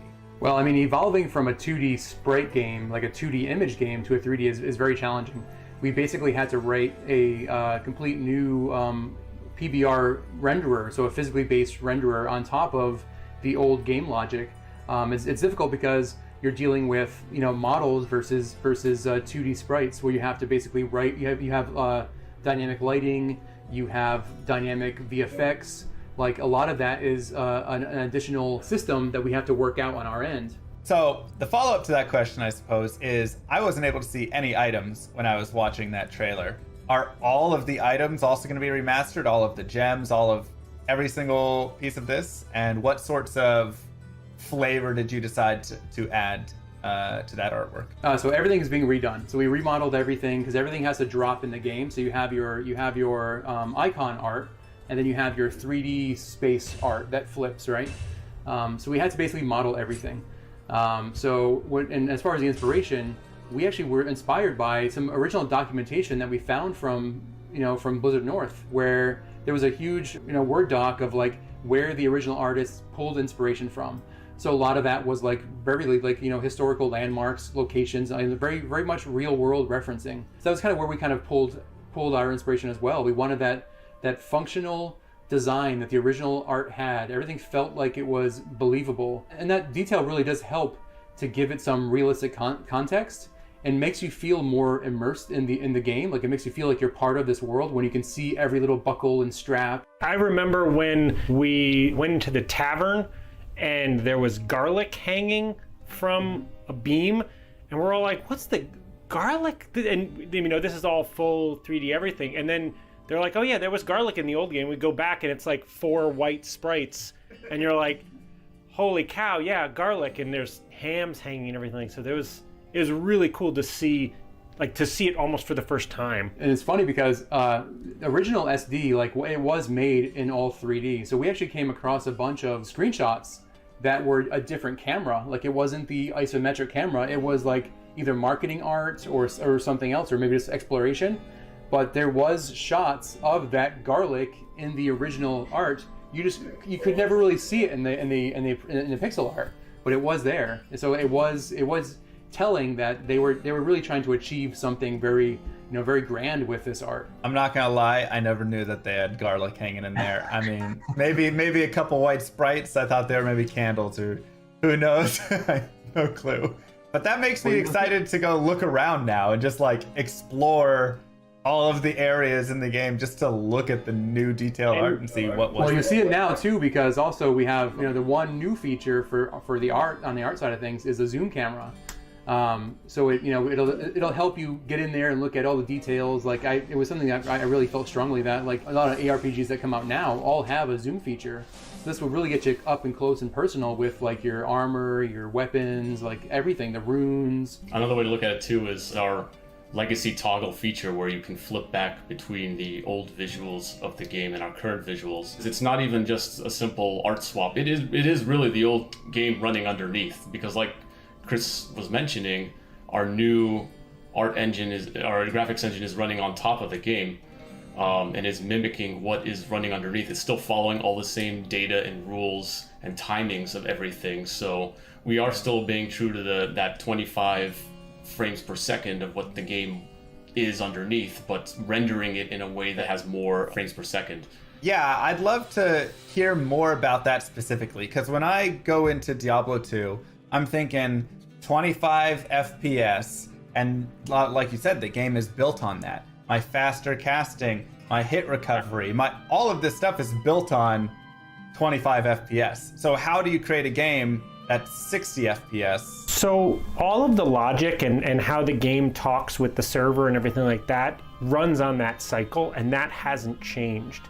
So we still have benchmarks in all of our content, say for animations of when a hit frame occurs, how long it can recover, and all of that. That all matches exactly. Now it can run at a faster frame rate, and so modern games run on time, not frames. So we've done that, but all of the logic still runs on those same things. So you can wait for your breaks to occur. All of those things still happen at the exact same. And that was through no small effort, but it's super important, right? Because even if you can't see it right away, you feel it when it's different.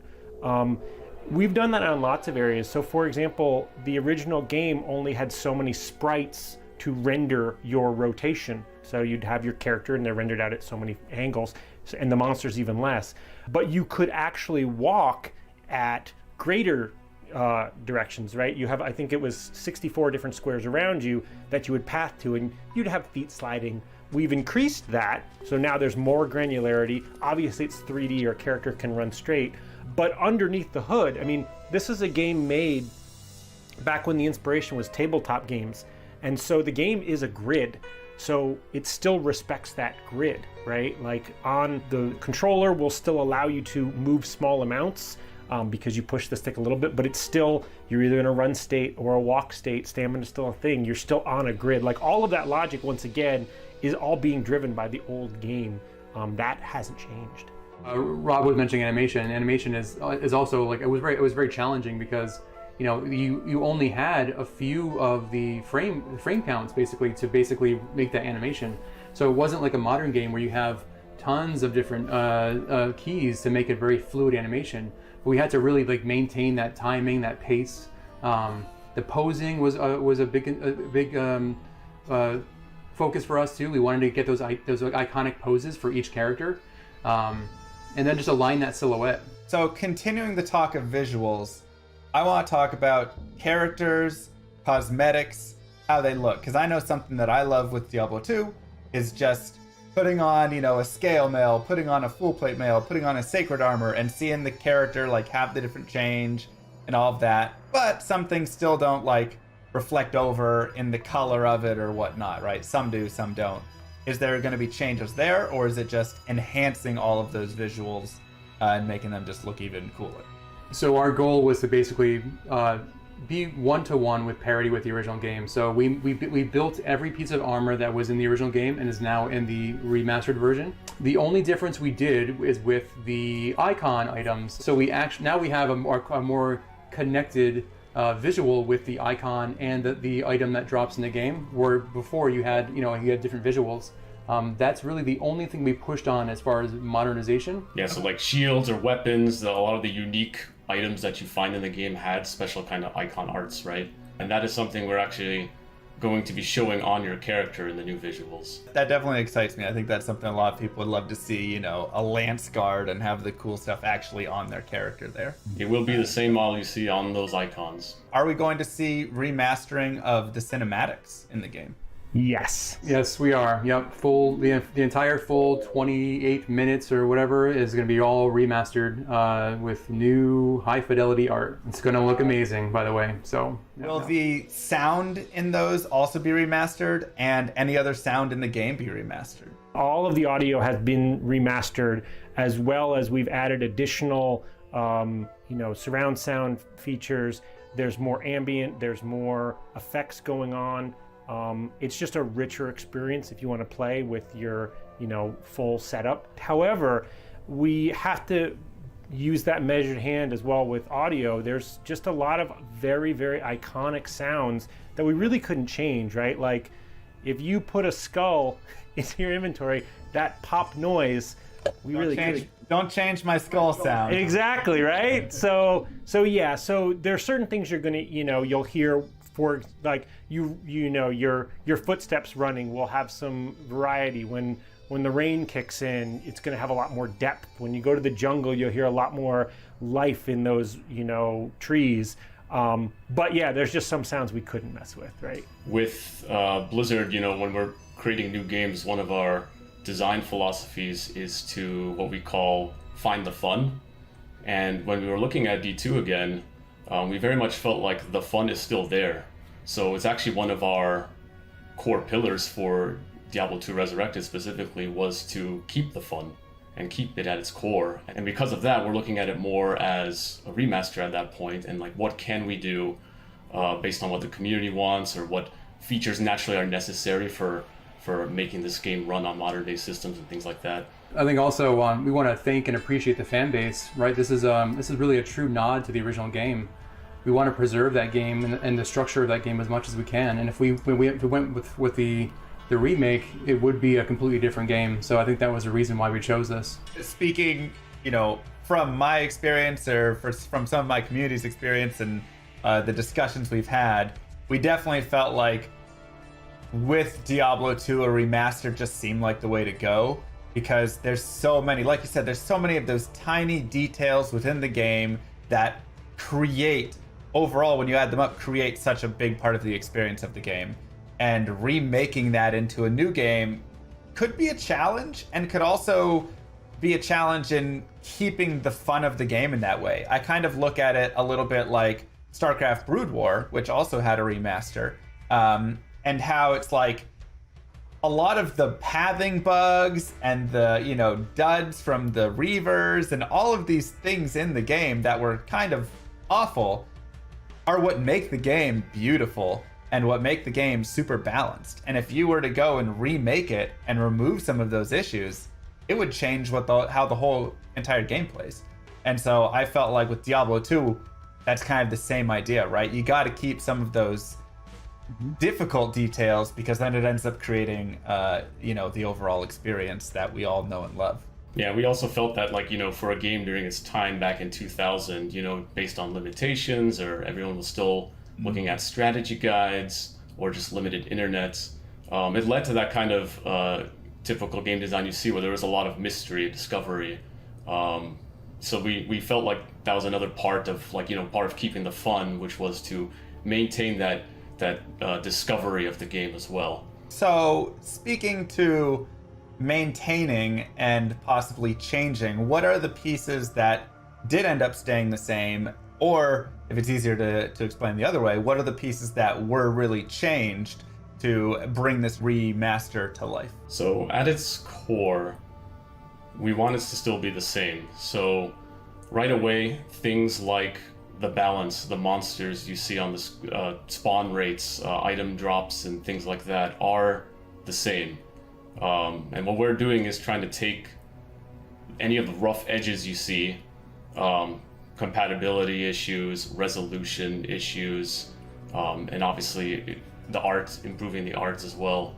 All these kinds of things you come to know from a remaster, but still maintaining very much what the game is. So, and when it comes to the features we added, this is probably the biggest area where we scrutinize so much is this addition straying too much? Does it still create the same gameplay experience and other things like that? So things like a shared stash, we know people use mule characters, right? And so adding a shared stash we felt was the right choice when it we have a shared stash? We have a shared stash. Yeah. Oh, thank God. Now the way that the shared stash works is there are rules, right? You can't have your ladder characters mixing a stash with a non-ladder character, and you can have your offline characters, can't use your online. But for the most part, we're like, people do this anyway with a mule character, so it's okay to give them this feature. That is like the greatest feature that you could add, because there's nothing worse than opening up the game, going in, dropping all your GG items to mule them over because you've run out of space, and then not being able to log back in, or the game's not created, or it didn't perm in time, and losing all of your gear, or trying to find someone to help you transfer your gear over, because, oh my gosh, a shared stash is amazing. Thank you so much. That's such a help. Like I said, maintaining the core was a thing, but the other aspect of it was to see where we can improve, right? So the shared stash is one of them, because we saw it as a very common concern, especially around muling, which people had workarounds anyway, right? So that is one thing. Another example is we are reimagining the UI in the game. With a new reimagined UI, we're still trying to stay very faithful to what you come to expect. So you'll still have the classic globes on the HUD screen, the skill icons, the potion belts, and all that. But we are reorganizing a little bit. We're trying to integrate the menu buttons and the stamina bars closer together within the HUD, so it's built a little bit cleaner. And naturally with reimagining a UI, We have some liberties to add if we think. So going back to the information I was talking about, a big thing we're doing on the character screen is we're adding an advanced stats screen as well. So we're going to be showing you all the information you get from items as well. So you don't have to do that kind of math with like looking at each of your items and calculating how much magic find you have, for example. It'll all be like summarized right there for you. Something that we've seen already in a lot of mods where they've gone ahead and taken that information and created a little screen. So that's really nice to see that you guys are implementing that as well. Because yeah, I don't think anybody like sitting down and counting up the magic find of every specific item, you know, and all of their charms and all of everything to figure out what is the number, how much do I have. We've also added auto gold, so you can opt in. It is a feature you can turn off, which is one of the things we have to be careful of. You know, a handful of other things where we're like, if you want this, you can turn it on, but you can also keep it off. This was actually something that we started looking into when we were adding controller support. There's a lot of paths that we could have taken with controller support, obviously for controllers on console, which we're coming out on, but allowing just plug a controller in for accessibility reasons, for that might be the way you want to play. But it's a PC first experience. Like for example, there's still an inventory grid, there's still inventory Tetris. That's core to what Diablo 2 is, right? Taking that away, it starts to become something different. And I love that. I think that's the perfect way to really introduce it, because you're going to have that split in the community. You're going to have half the people who say, just give me auto gold. It's 2020. I don't want to worry about having to pick up every individual gold stack. But then you're going to have the opposite side of purists who go, don't touch this. Like, that completely changes my game experience. And, you know, if I'm speedrunning through the game or playing through whatever, I want to be able to go over and pick up the gold stacks and take that time, and that's more a part of the Diablo 2 experience for me. I want to jump back to features in a second, but before we do, you just brought up console play, and I feel like we have to jump into console, the decision for console, and how you're gonna make that work. You already talked a little bit about like auto gold, having that to be a little more accessible, but when I think of Diablo 2, I think of a mouse going and clicking everywhere and how does this work on a console? To say it wasn't a challenge would be a bold lie. So there's a couple things. For the most part, the game thinks you're still using a keyboard and mouse with a controller. That was almost a rule we kept, that helped keep us on the rails, because we didn't want to be sacrificing once again that authentic experience. But we did want to make it more accessible, bring it to a modern audience. I mean, there are people who were born after this game came out that we want them to enjoy it and play it. And a lot of those people are used to, just more modern titles that could use a controller. Also, from an accessibility of just allowing you to plug in a controller helps for many other people to get to enjoy the game. The biggest thing I think that the two big things we'll say.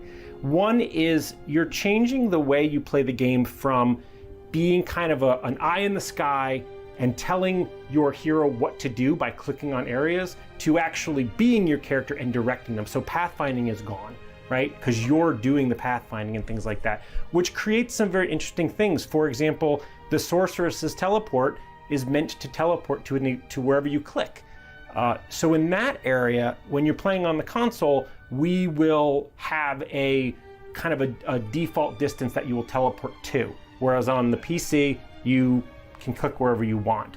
Same with Barbarian's Leap, although that one's interesting because it levels. But it's become a very, very fun challenge. Like, I'm a necromancer and I need to target an item on the ground that has a certain keyword. It's working so far, but you guys will be the ultimate judge of that. Yeah, we've had a lot of talks back and forth, play testing and things like that. A big challenge we had too was categorizing, all those 300 character skills to see how each of them really play, to see what challenges there were. And yeah, like Rob mentions, the Necromancer Iron Golem is a favorite of ours to continuously talk about because of the various ways it can target. Also, like a Sorcerer's Telekinesis is another example. Watching the trailer, we see the assassin and druid at the campfire. We see a druid casting tornado. I have to ask though, even still, This includes Lord of Destruction, right? This is going to be a full encompassing remaster and not just classic or just a piece? That's correct. Yeah, we are going to be including both the base Diablo 2 and the expansion Lord of Destruction as well. And we're even keeping the mode of playing non-expansion character as well, right? So you could still play a classic barbarian, for example, and things like that. Okay, awesome. Because that was something I was also going to ask was, will there be classic mode? Because once again, when you go to the purist, you always have the people that go back all the way and they're like, classic is pure and that's it, and I won't play anything else. Yeah, it was very much a mode we wanted to keep. Even based on popularity, it might not be as much, but it's still a part of the game, and it still leads to interesting ways of playing too, right? A lot of it's even data driven too, so like a lot of the reasons to keep it were pretty clear to us. Like, let's make sure we're not taking something away from this remaster. I'd love to go ahead and start talking about some of the other features, or continue talking about some of the other features that you had mentioned before, because hearing each of these already has gotten me so excited for this game. And so what are some other little things that you felt could be changed, wouldn't change the whole flow of the game, but just improve it a little bit? One thing we're looking into is making it easier to interact with your stash. So having quick keys to move to your stash is one thing versus like dragging the mouse to every time you want to move something to your stash. Other things we're looking at as well are like an item comparison tooltip. So in case you're looking at some other item, you can hold shift or whatever controller button is mapped, and then you can see what equipped items you have just for quick glances, things like that. The item comparison is a great example of us adding it, but added it with a measured hand. So we don't suggest any gear for anybody. The gear in Diablo 2 is so quirky and different, and every class can use everything, that us recommending things like that actually was more confusing to people.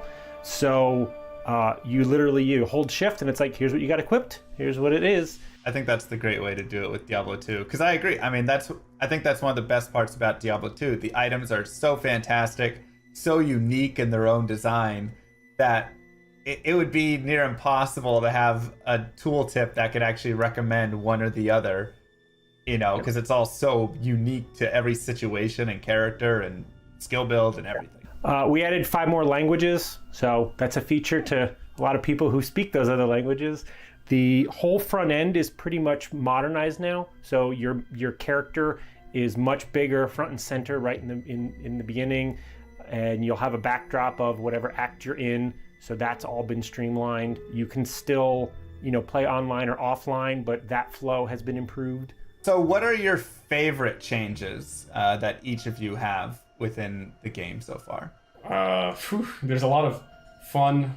It's fun to see a lot of the art come to life with our new visuals. So for me, one of the things I've been waiting for since first starting on this game was to see that character creation campfire scene come to life in our new arts, and I'm really happy to see how far it's progressed, and I love seeing that.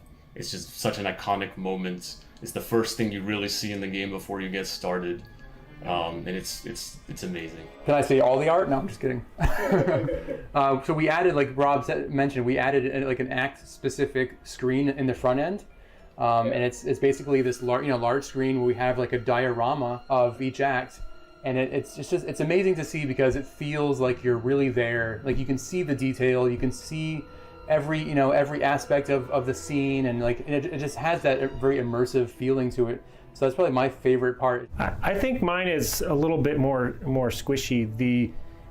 I think our game has gotten a little scarier. I think that there are certain areas in the game where just the way that the 3D lighting is and the way the sound is, and I play it on a big screen TV sometimes, and just it feels scarier, it feels creepier, a little more claustrophobic in certain areas. That's not just one feature, there's a lot of things going on there, but I think it's really, really cool. I would like to hope that had the original creators had the tools we have today, it's the experience they would have wanted to make.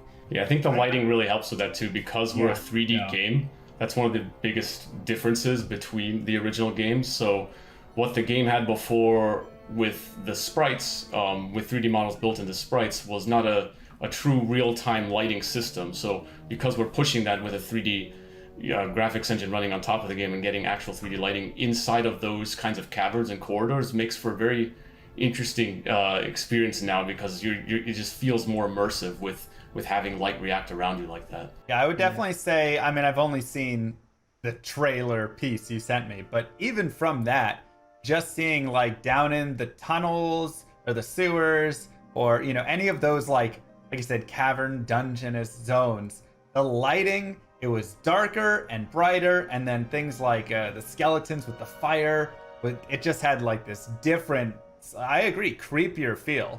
So I haven't seen much more than, or anything more than you guys showed me, but there was definitely a different feel to the game, and I loved the fire the most. I think just watching like the sorceress meteor was like gorgeous.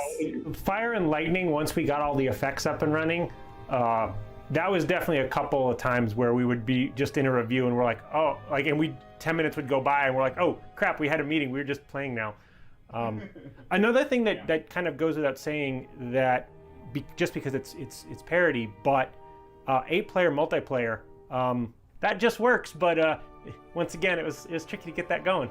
So with multiplayer, are there going to be any changes, any differences in there from PvP to trading to how players interact, you know, units blocking each other? I mean, all sorts of stuff. So with multiplayer, we want to keep all the features you've known and loved there. So PvP will still be there, down to like opening the party window and engaging hostility. Trading is still going to function the same as you know.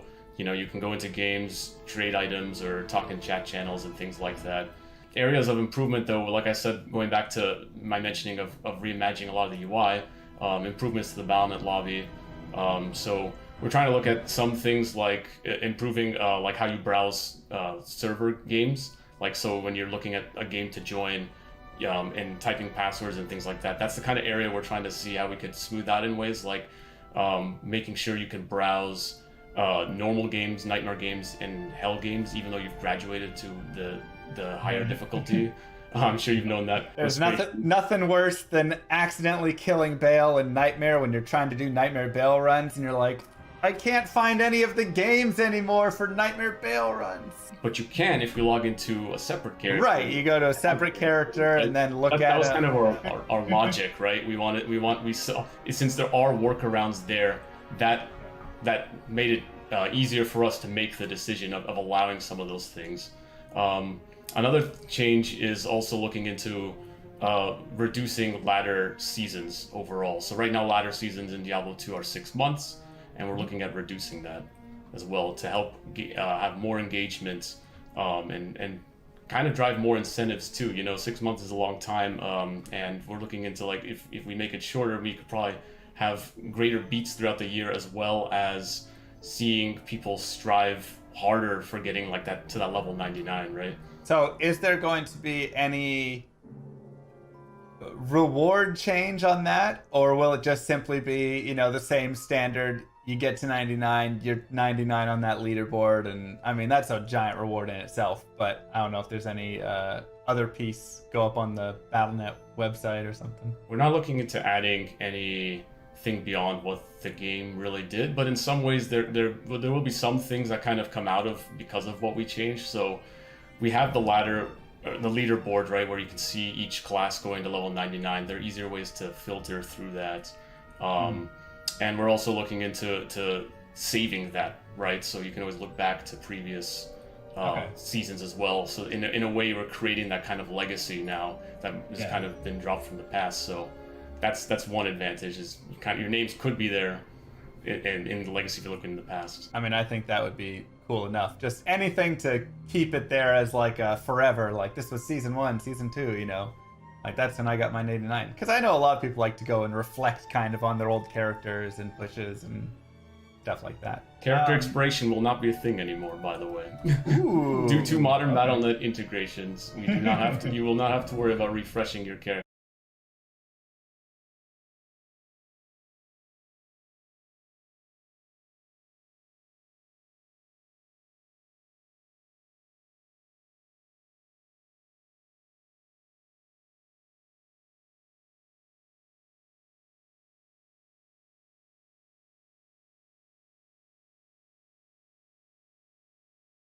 with everyone being in the same thing across all consoles and all platforms and other things like that, you would very quickly bump into duplicates like day one.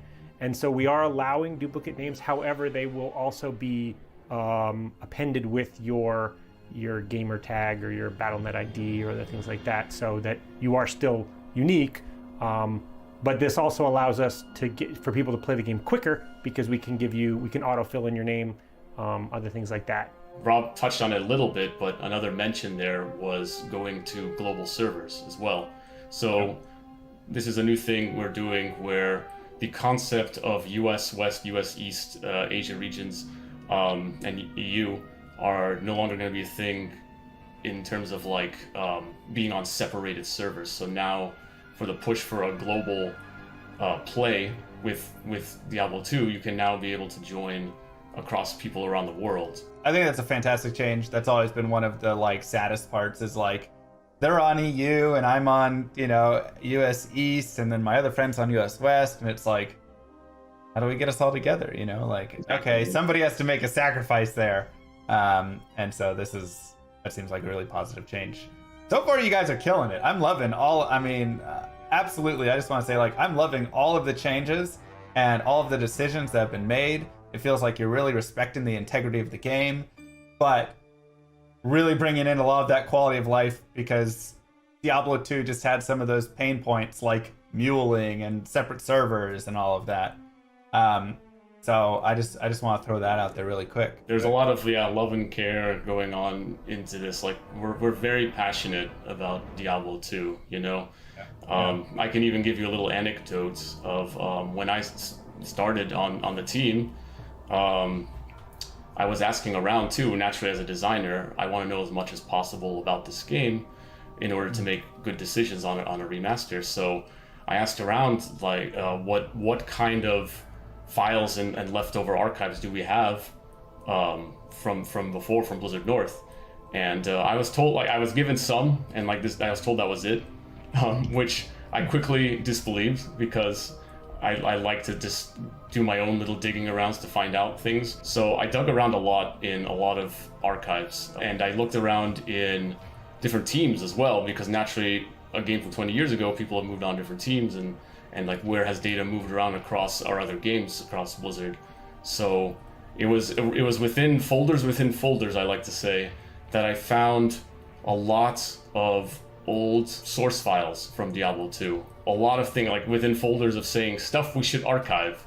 And there was a lot of stuff to archive indeed, because there are a lot of things, like we're talking like model source files, old tools that Blizzard North used to create like the sprites and things like that. All these things I spent months and months organizing and communicate that out to the team, and help getting Blizzard library team and other people to help out too, to help share as much information as possible, which helps a lot with when we're adapting some of these models and whatnot and making new art out of it, because sometimes those pixels aren't good enough, and if we have some kind of source model to look at, if we have it, now we can make even closer decisions. On that day when he found that, I think that really helped me greatly. Like, we sent all of that imagery, even the models, I think we sent over to the outsource teams and different art teams, which they used as like a stepping stone.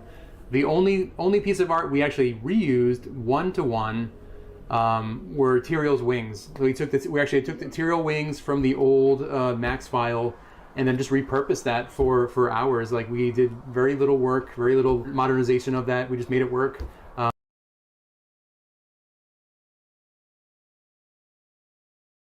But yeah, we did follow a lot of the rules that the old game actually used. For like another example is the succubus, in which I think the old Blizzard North model, they reused the assassin mesh for the body, and we did the same thing. We use our assassin mesh for the succubus. Yeah, a lot of fun discoveries that we're actually kind of making the same decisions on in interesting ways.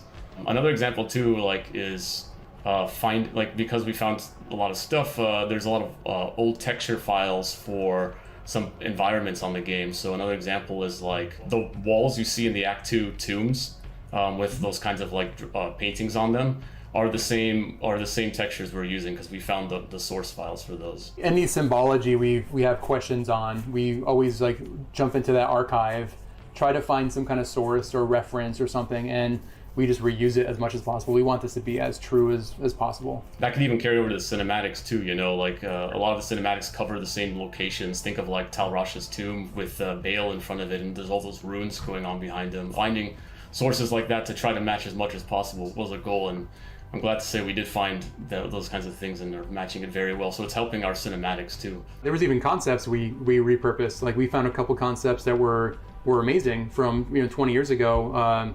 The Bloodhawk and the Bloodhawk nest, and we use that completely to rebuild our new asset. I mean, that's fascinating. I feel like I could just sit here for hours and hours, days, as you guys talk through every single thing you found in the source files. I could too. I'm still organizing it to this day. I still could find something that could, as I put it, I'm very meticulous with this stuff because I love it so much. I'm putting like categorizing everything. Like this is everything I found on War Eve. This is everything I found on the greater mummy monster or Baal or something. And then if Chris comes to me and needs help with like some kind of way of identifying what parts of the creatures are or something, I even go through lengths of like seeing if I could open up those models and actually re-rendering them out in a way that we could actually see it in higher detail and see the greater mummy is showing like part of his bone on his knee, so we should try to match that or something like that. And there's a lot of interesting stories and references that we actually used to create the new art by re-rendering models out to see everything. Yeah, it was literally like video game archaeology,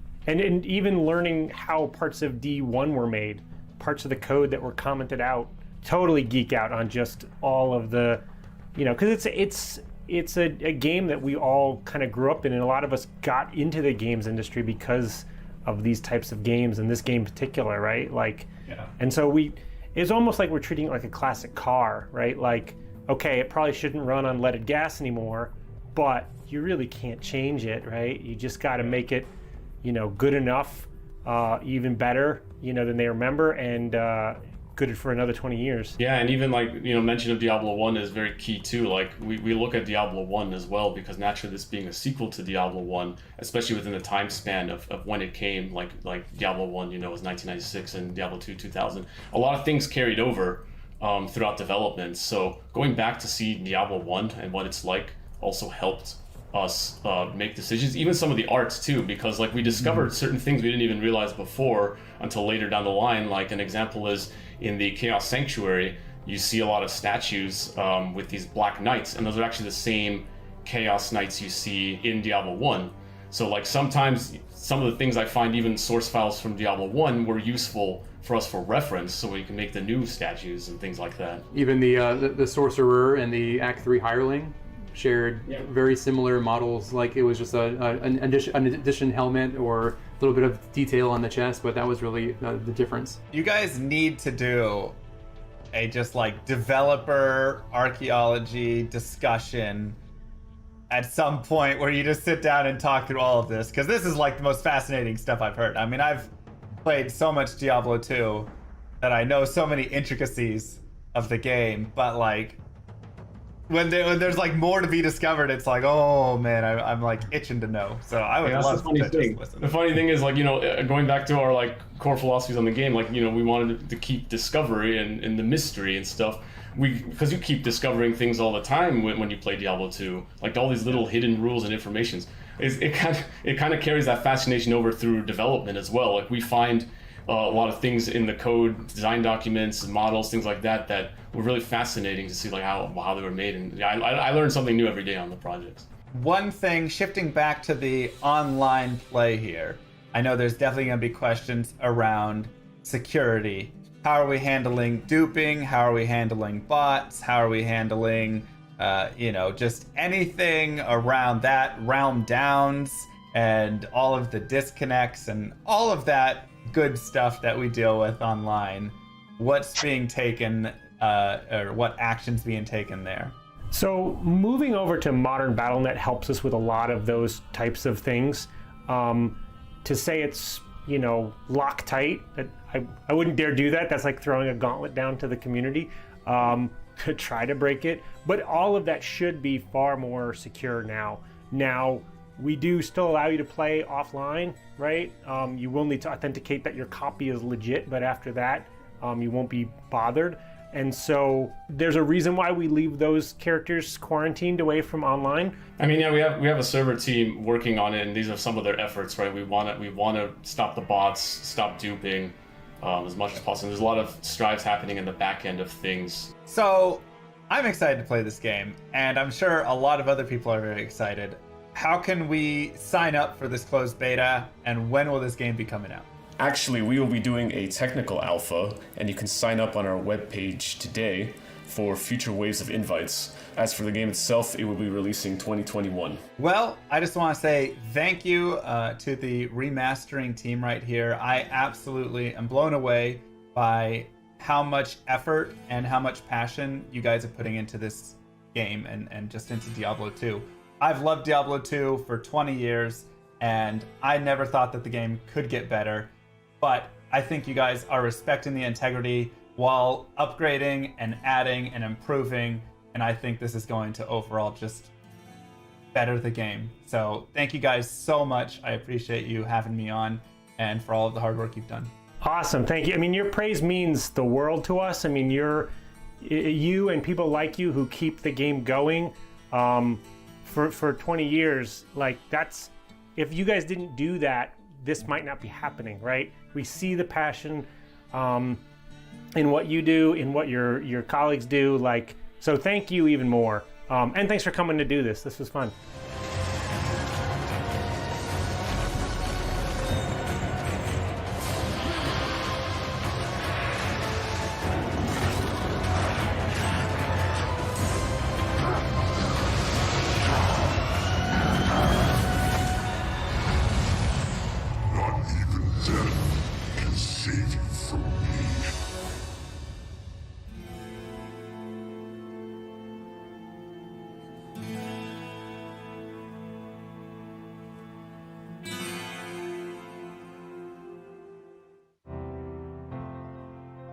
Dolby is a proud partner of Blizzcon Online.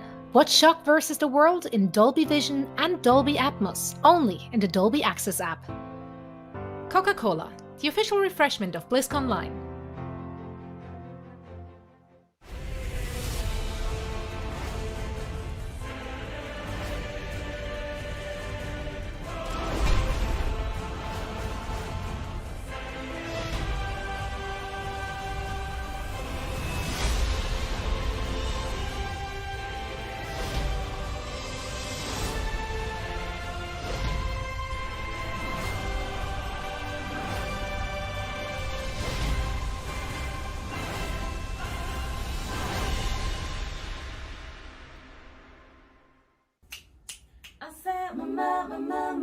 안녕하세요, 마봉입니다. 전 세계에서 시청 중인 블리자드 팬 여러분, 저희가 세계적인 블리즈컨의 무대에 이렇게 찾아뵙게 돼서 정말 영광입니다. 네, 저희가 블리즈컨에서 공연한다고 하니까 주변의 친구들이 너무너무 부러워하더라고요. 한국에서 블리자드의 인기는 정말 대단하다고 합니다. 네, 블리자드의 30주년 정말 축하드립니다. 앞으로 블리자드 게임할 땐 누구? 마마무! 예. 저희 음악과 함께 해주세요. 감사합니다. 네, 그럼 지금까지 아싸 마마무 마마무였습니다. 감사합니다.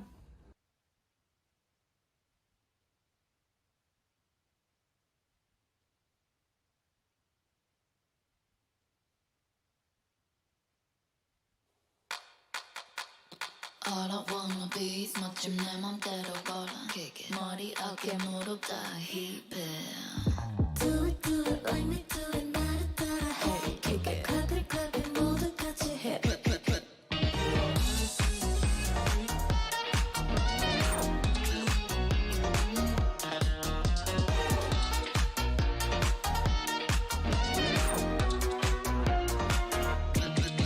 I love you 네가 뭐라든 간에 Respect you 네가 뭘 하든 간에 She's crazy 늘 따끈따끈해 그 관심이 따끈따끈해 또 힐끔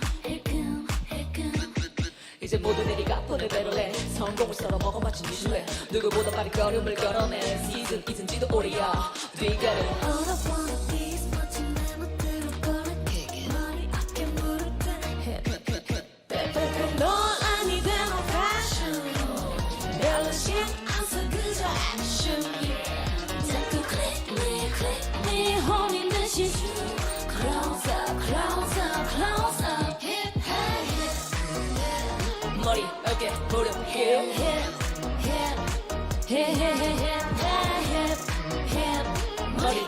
put a hip, hip, hip, hip, hip, hip. 어딜 가도 넌 reflection 빛날 수 있어. 세상에 넌 하나뿐인 걸. 근데 왜 이래 네 얼굴에 침뱉니? 날 자극한 여러분 감사. 거기서 뭐 지질이 반사. 덕분에 나의 멘탈을 다단해. 넌 더 밀고 만들어 갈게. All you wanna be is trendy 얼굴들끼리 기믹 됐지. 그런 애들끼리 hip. 넌 아니 데모 패션. 내가 신경 안 써 그저 액션. 자꾸 click me holding this is you. Closer, closer, closer. Hip, hip. 머리, 어깨, 무릎, hip, hip, hip, hip, hip, hip, hip. 머리, 어깨, 무릎, hip, hip, hip, hip, hip. 거무든 티 삐져나오니 떡진 머리 난 상관없지. 거무든 티 삐져나오니 떡진 머리 내가 변해. 거무든 티 삐져나온 팬티 떡진 머리 난 상관없지. 거무든 티 삐져나온 팬티 떡진 머리 내가 변해.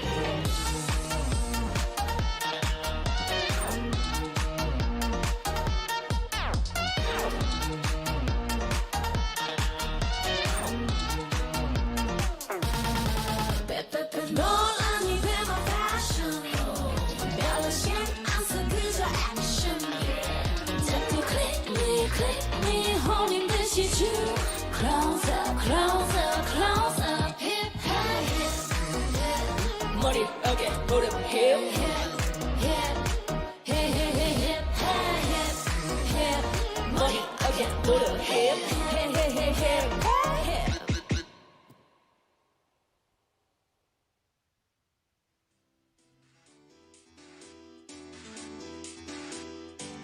Welcome to BlizzCon Live, a celebration of Blizzard communities, 30 years of Blizzard games. I'm super excited to be able to share with you where our adventures are taking us next.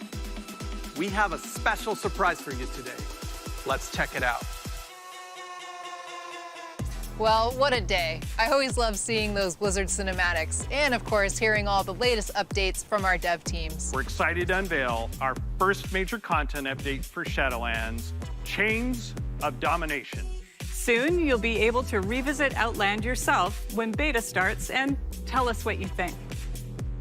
With Classic revisiting the past, now let's take a look to the future and explore the first expansion of the year of the Griffin. The mantra for Diablo 4 has been customization first, and the road takes us to a whole new level. We really want Overwatch 2 to feel like the next evolution, a true sequel to the first game. After more than 20 years, the Dark Wanderer has returned. From epic performers of BlizzCon's past, Metallica, to our endlessly talented voice actors. I swear to my queen. Well, to quote my dear friend, nerf this. Oh, why is the shield not breaking, McCree?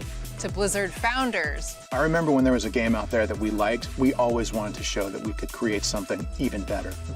To the greatest StarCraft.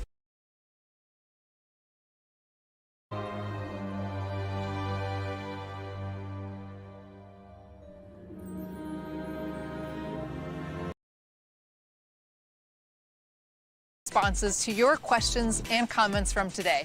Then our truly amazing community showcase built from all the epic brilliance of all of you. We hope we have segments planned that capture your interest. And if you happen to love Diablo and/or D&D, please check out our truly customized and intriguing Critical Role campaign. The air, and it's about to bring it down before it freezes solid, and then as the coins hit it, it breaks away into thousands of tiny frozen bone fragments. Thanks for tuning in to day one of BlizzCon Line. See you tomorrow.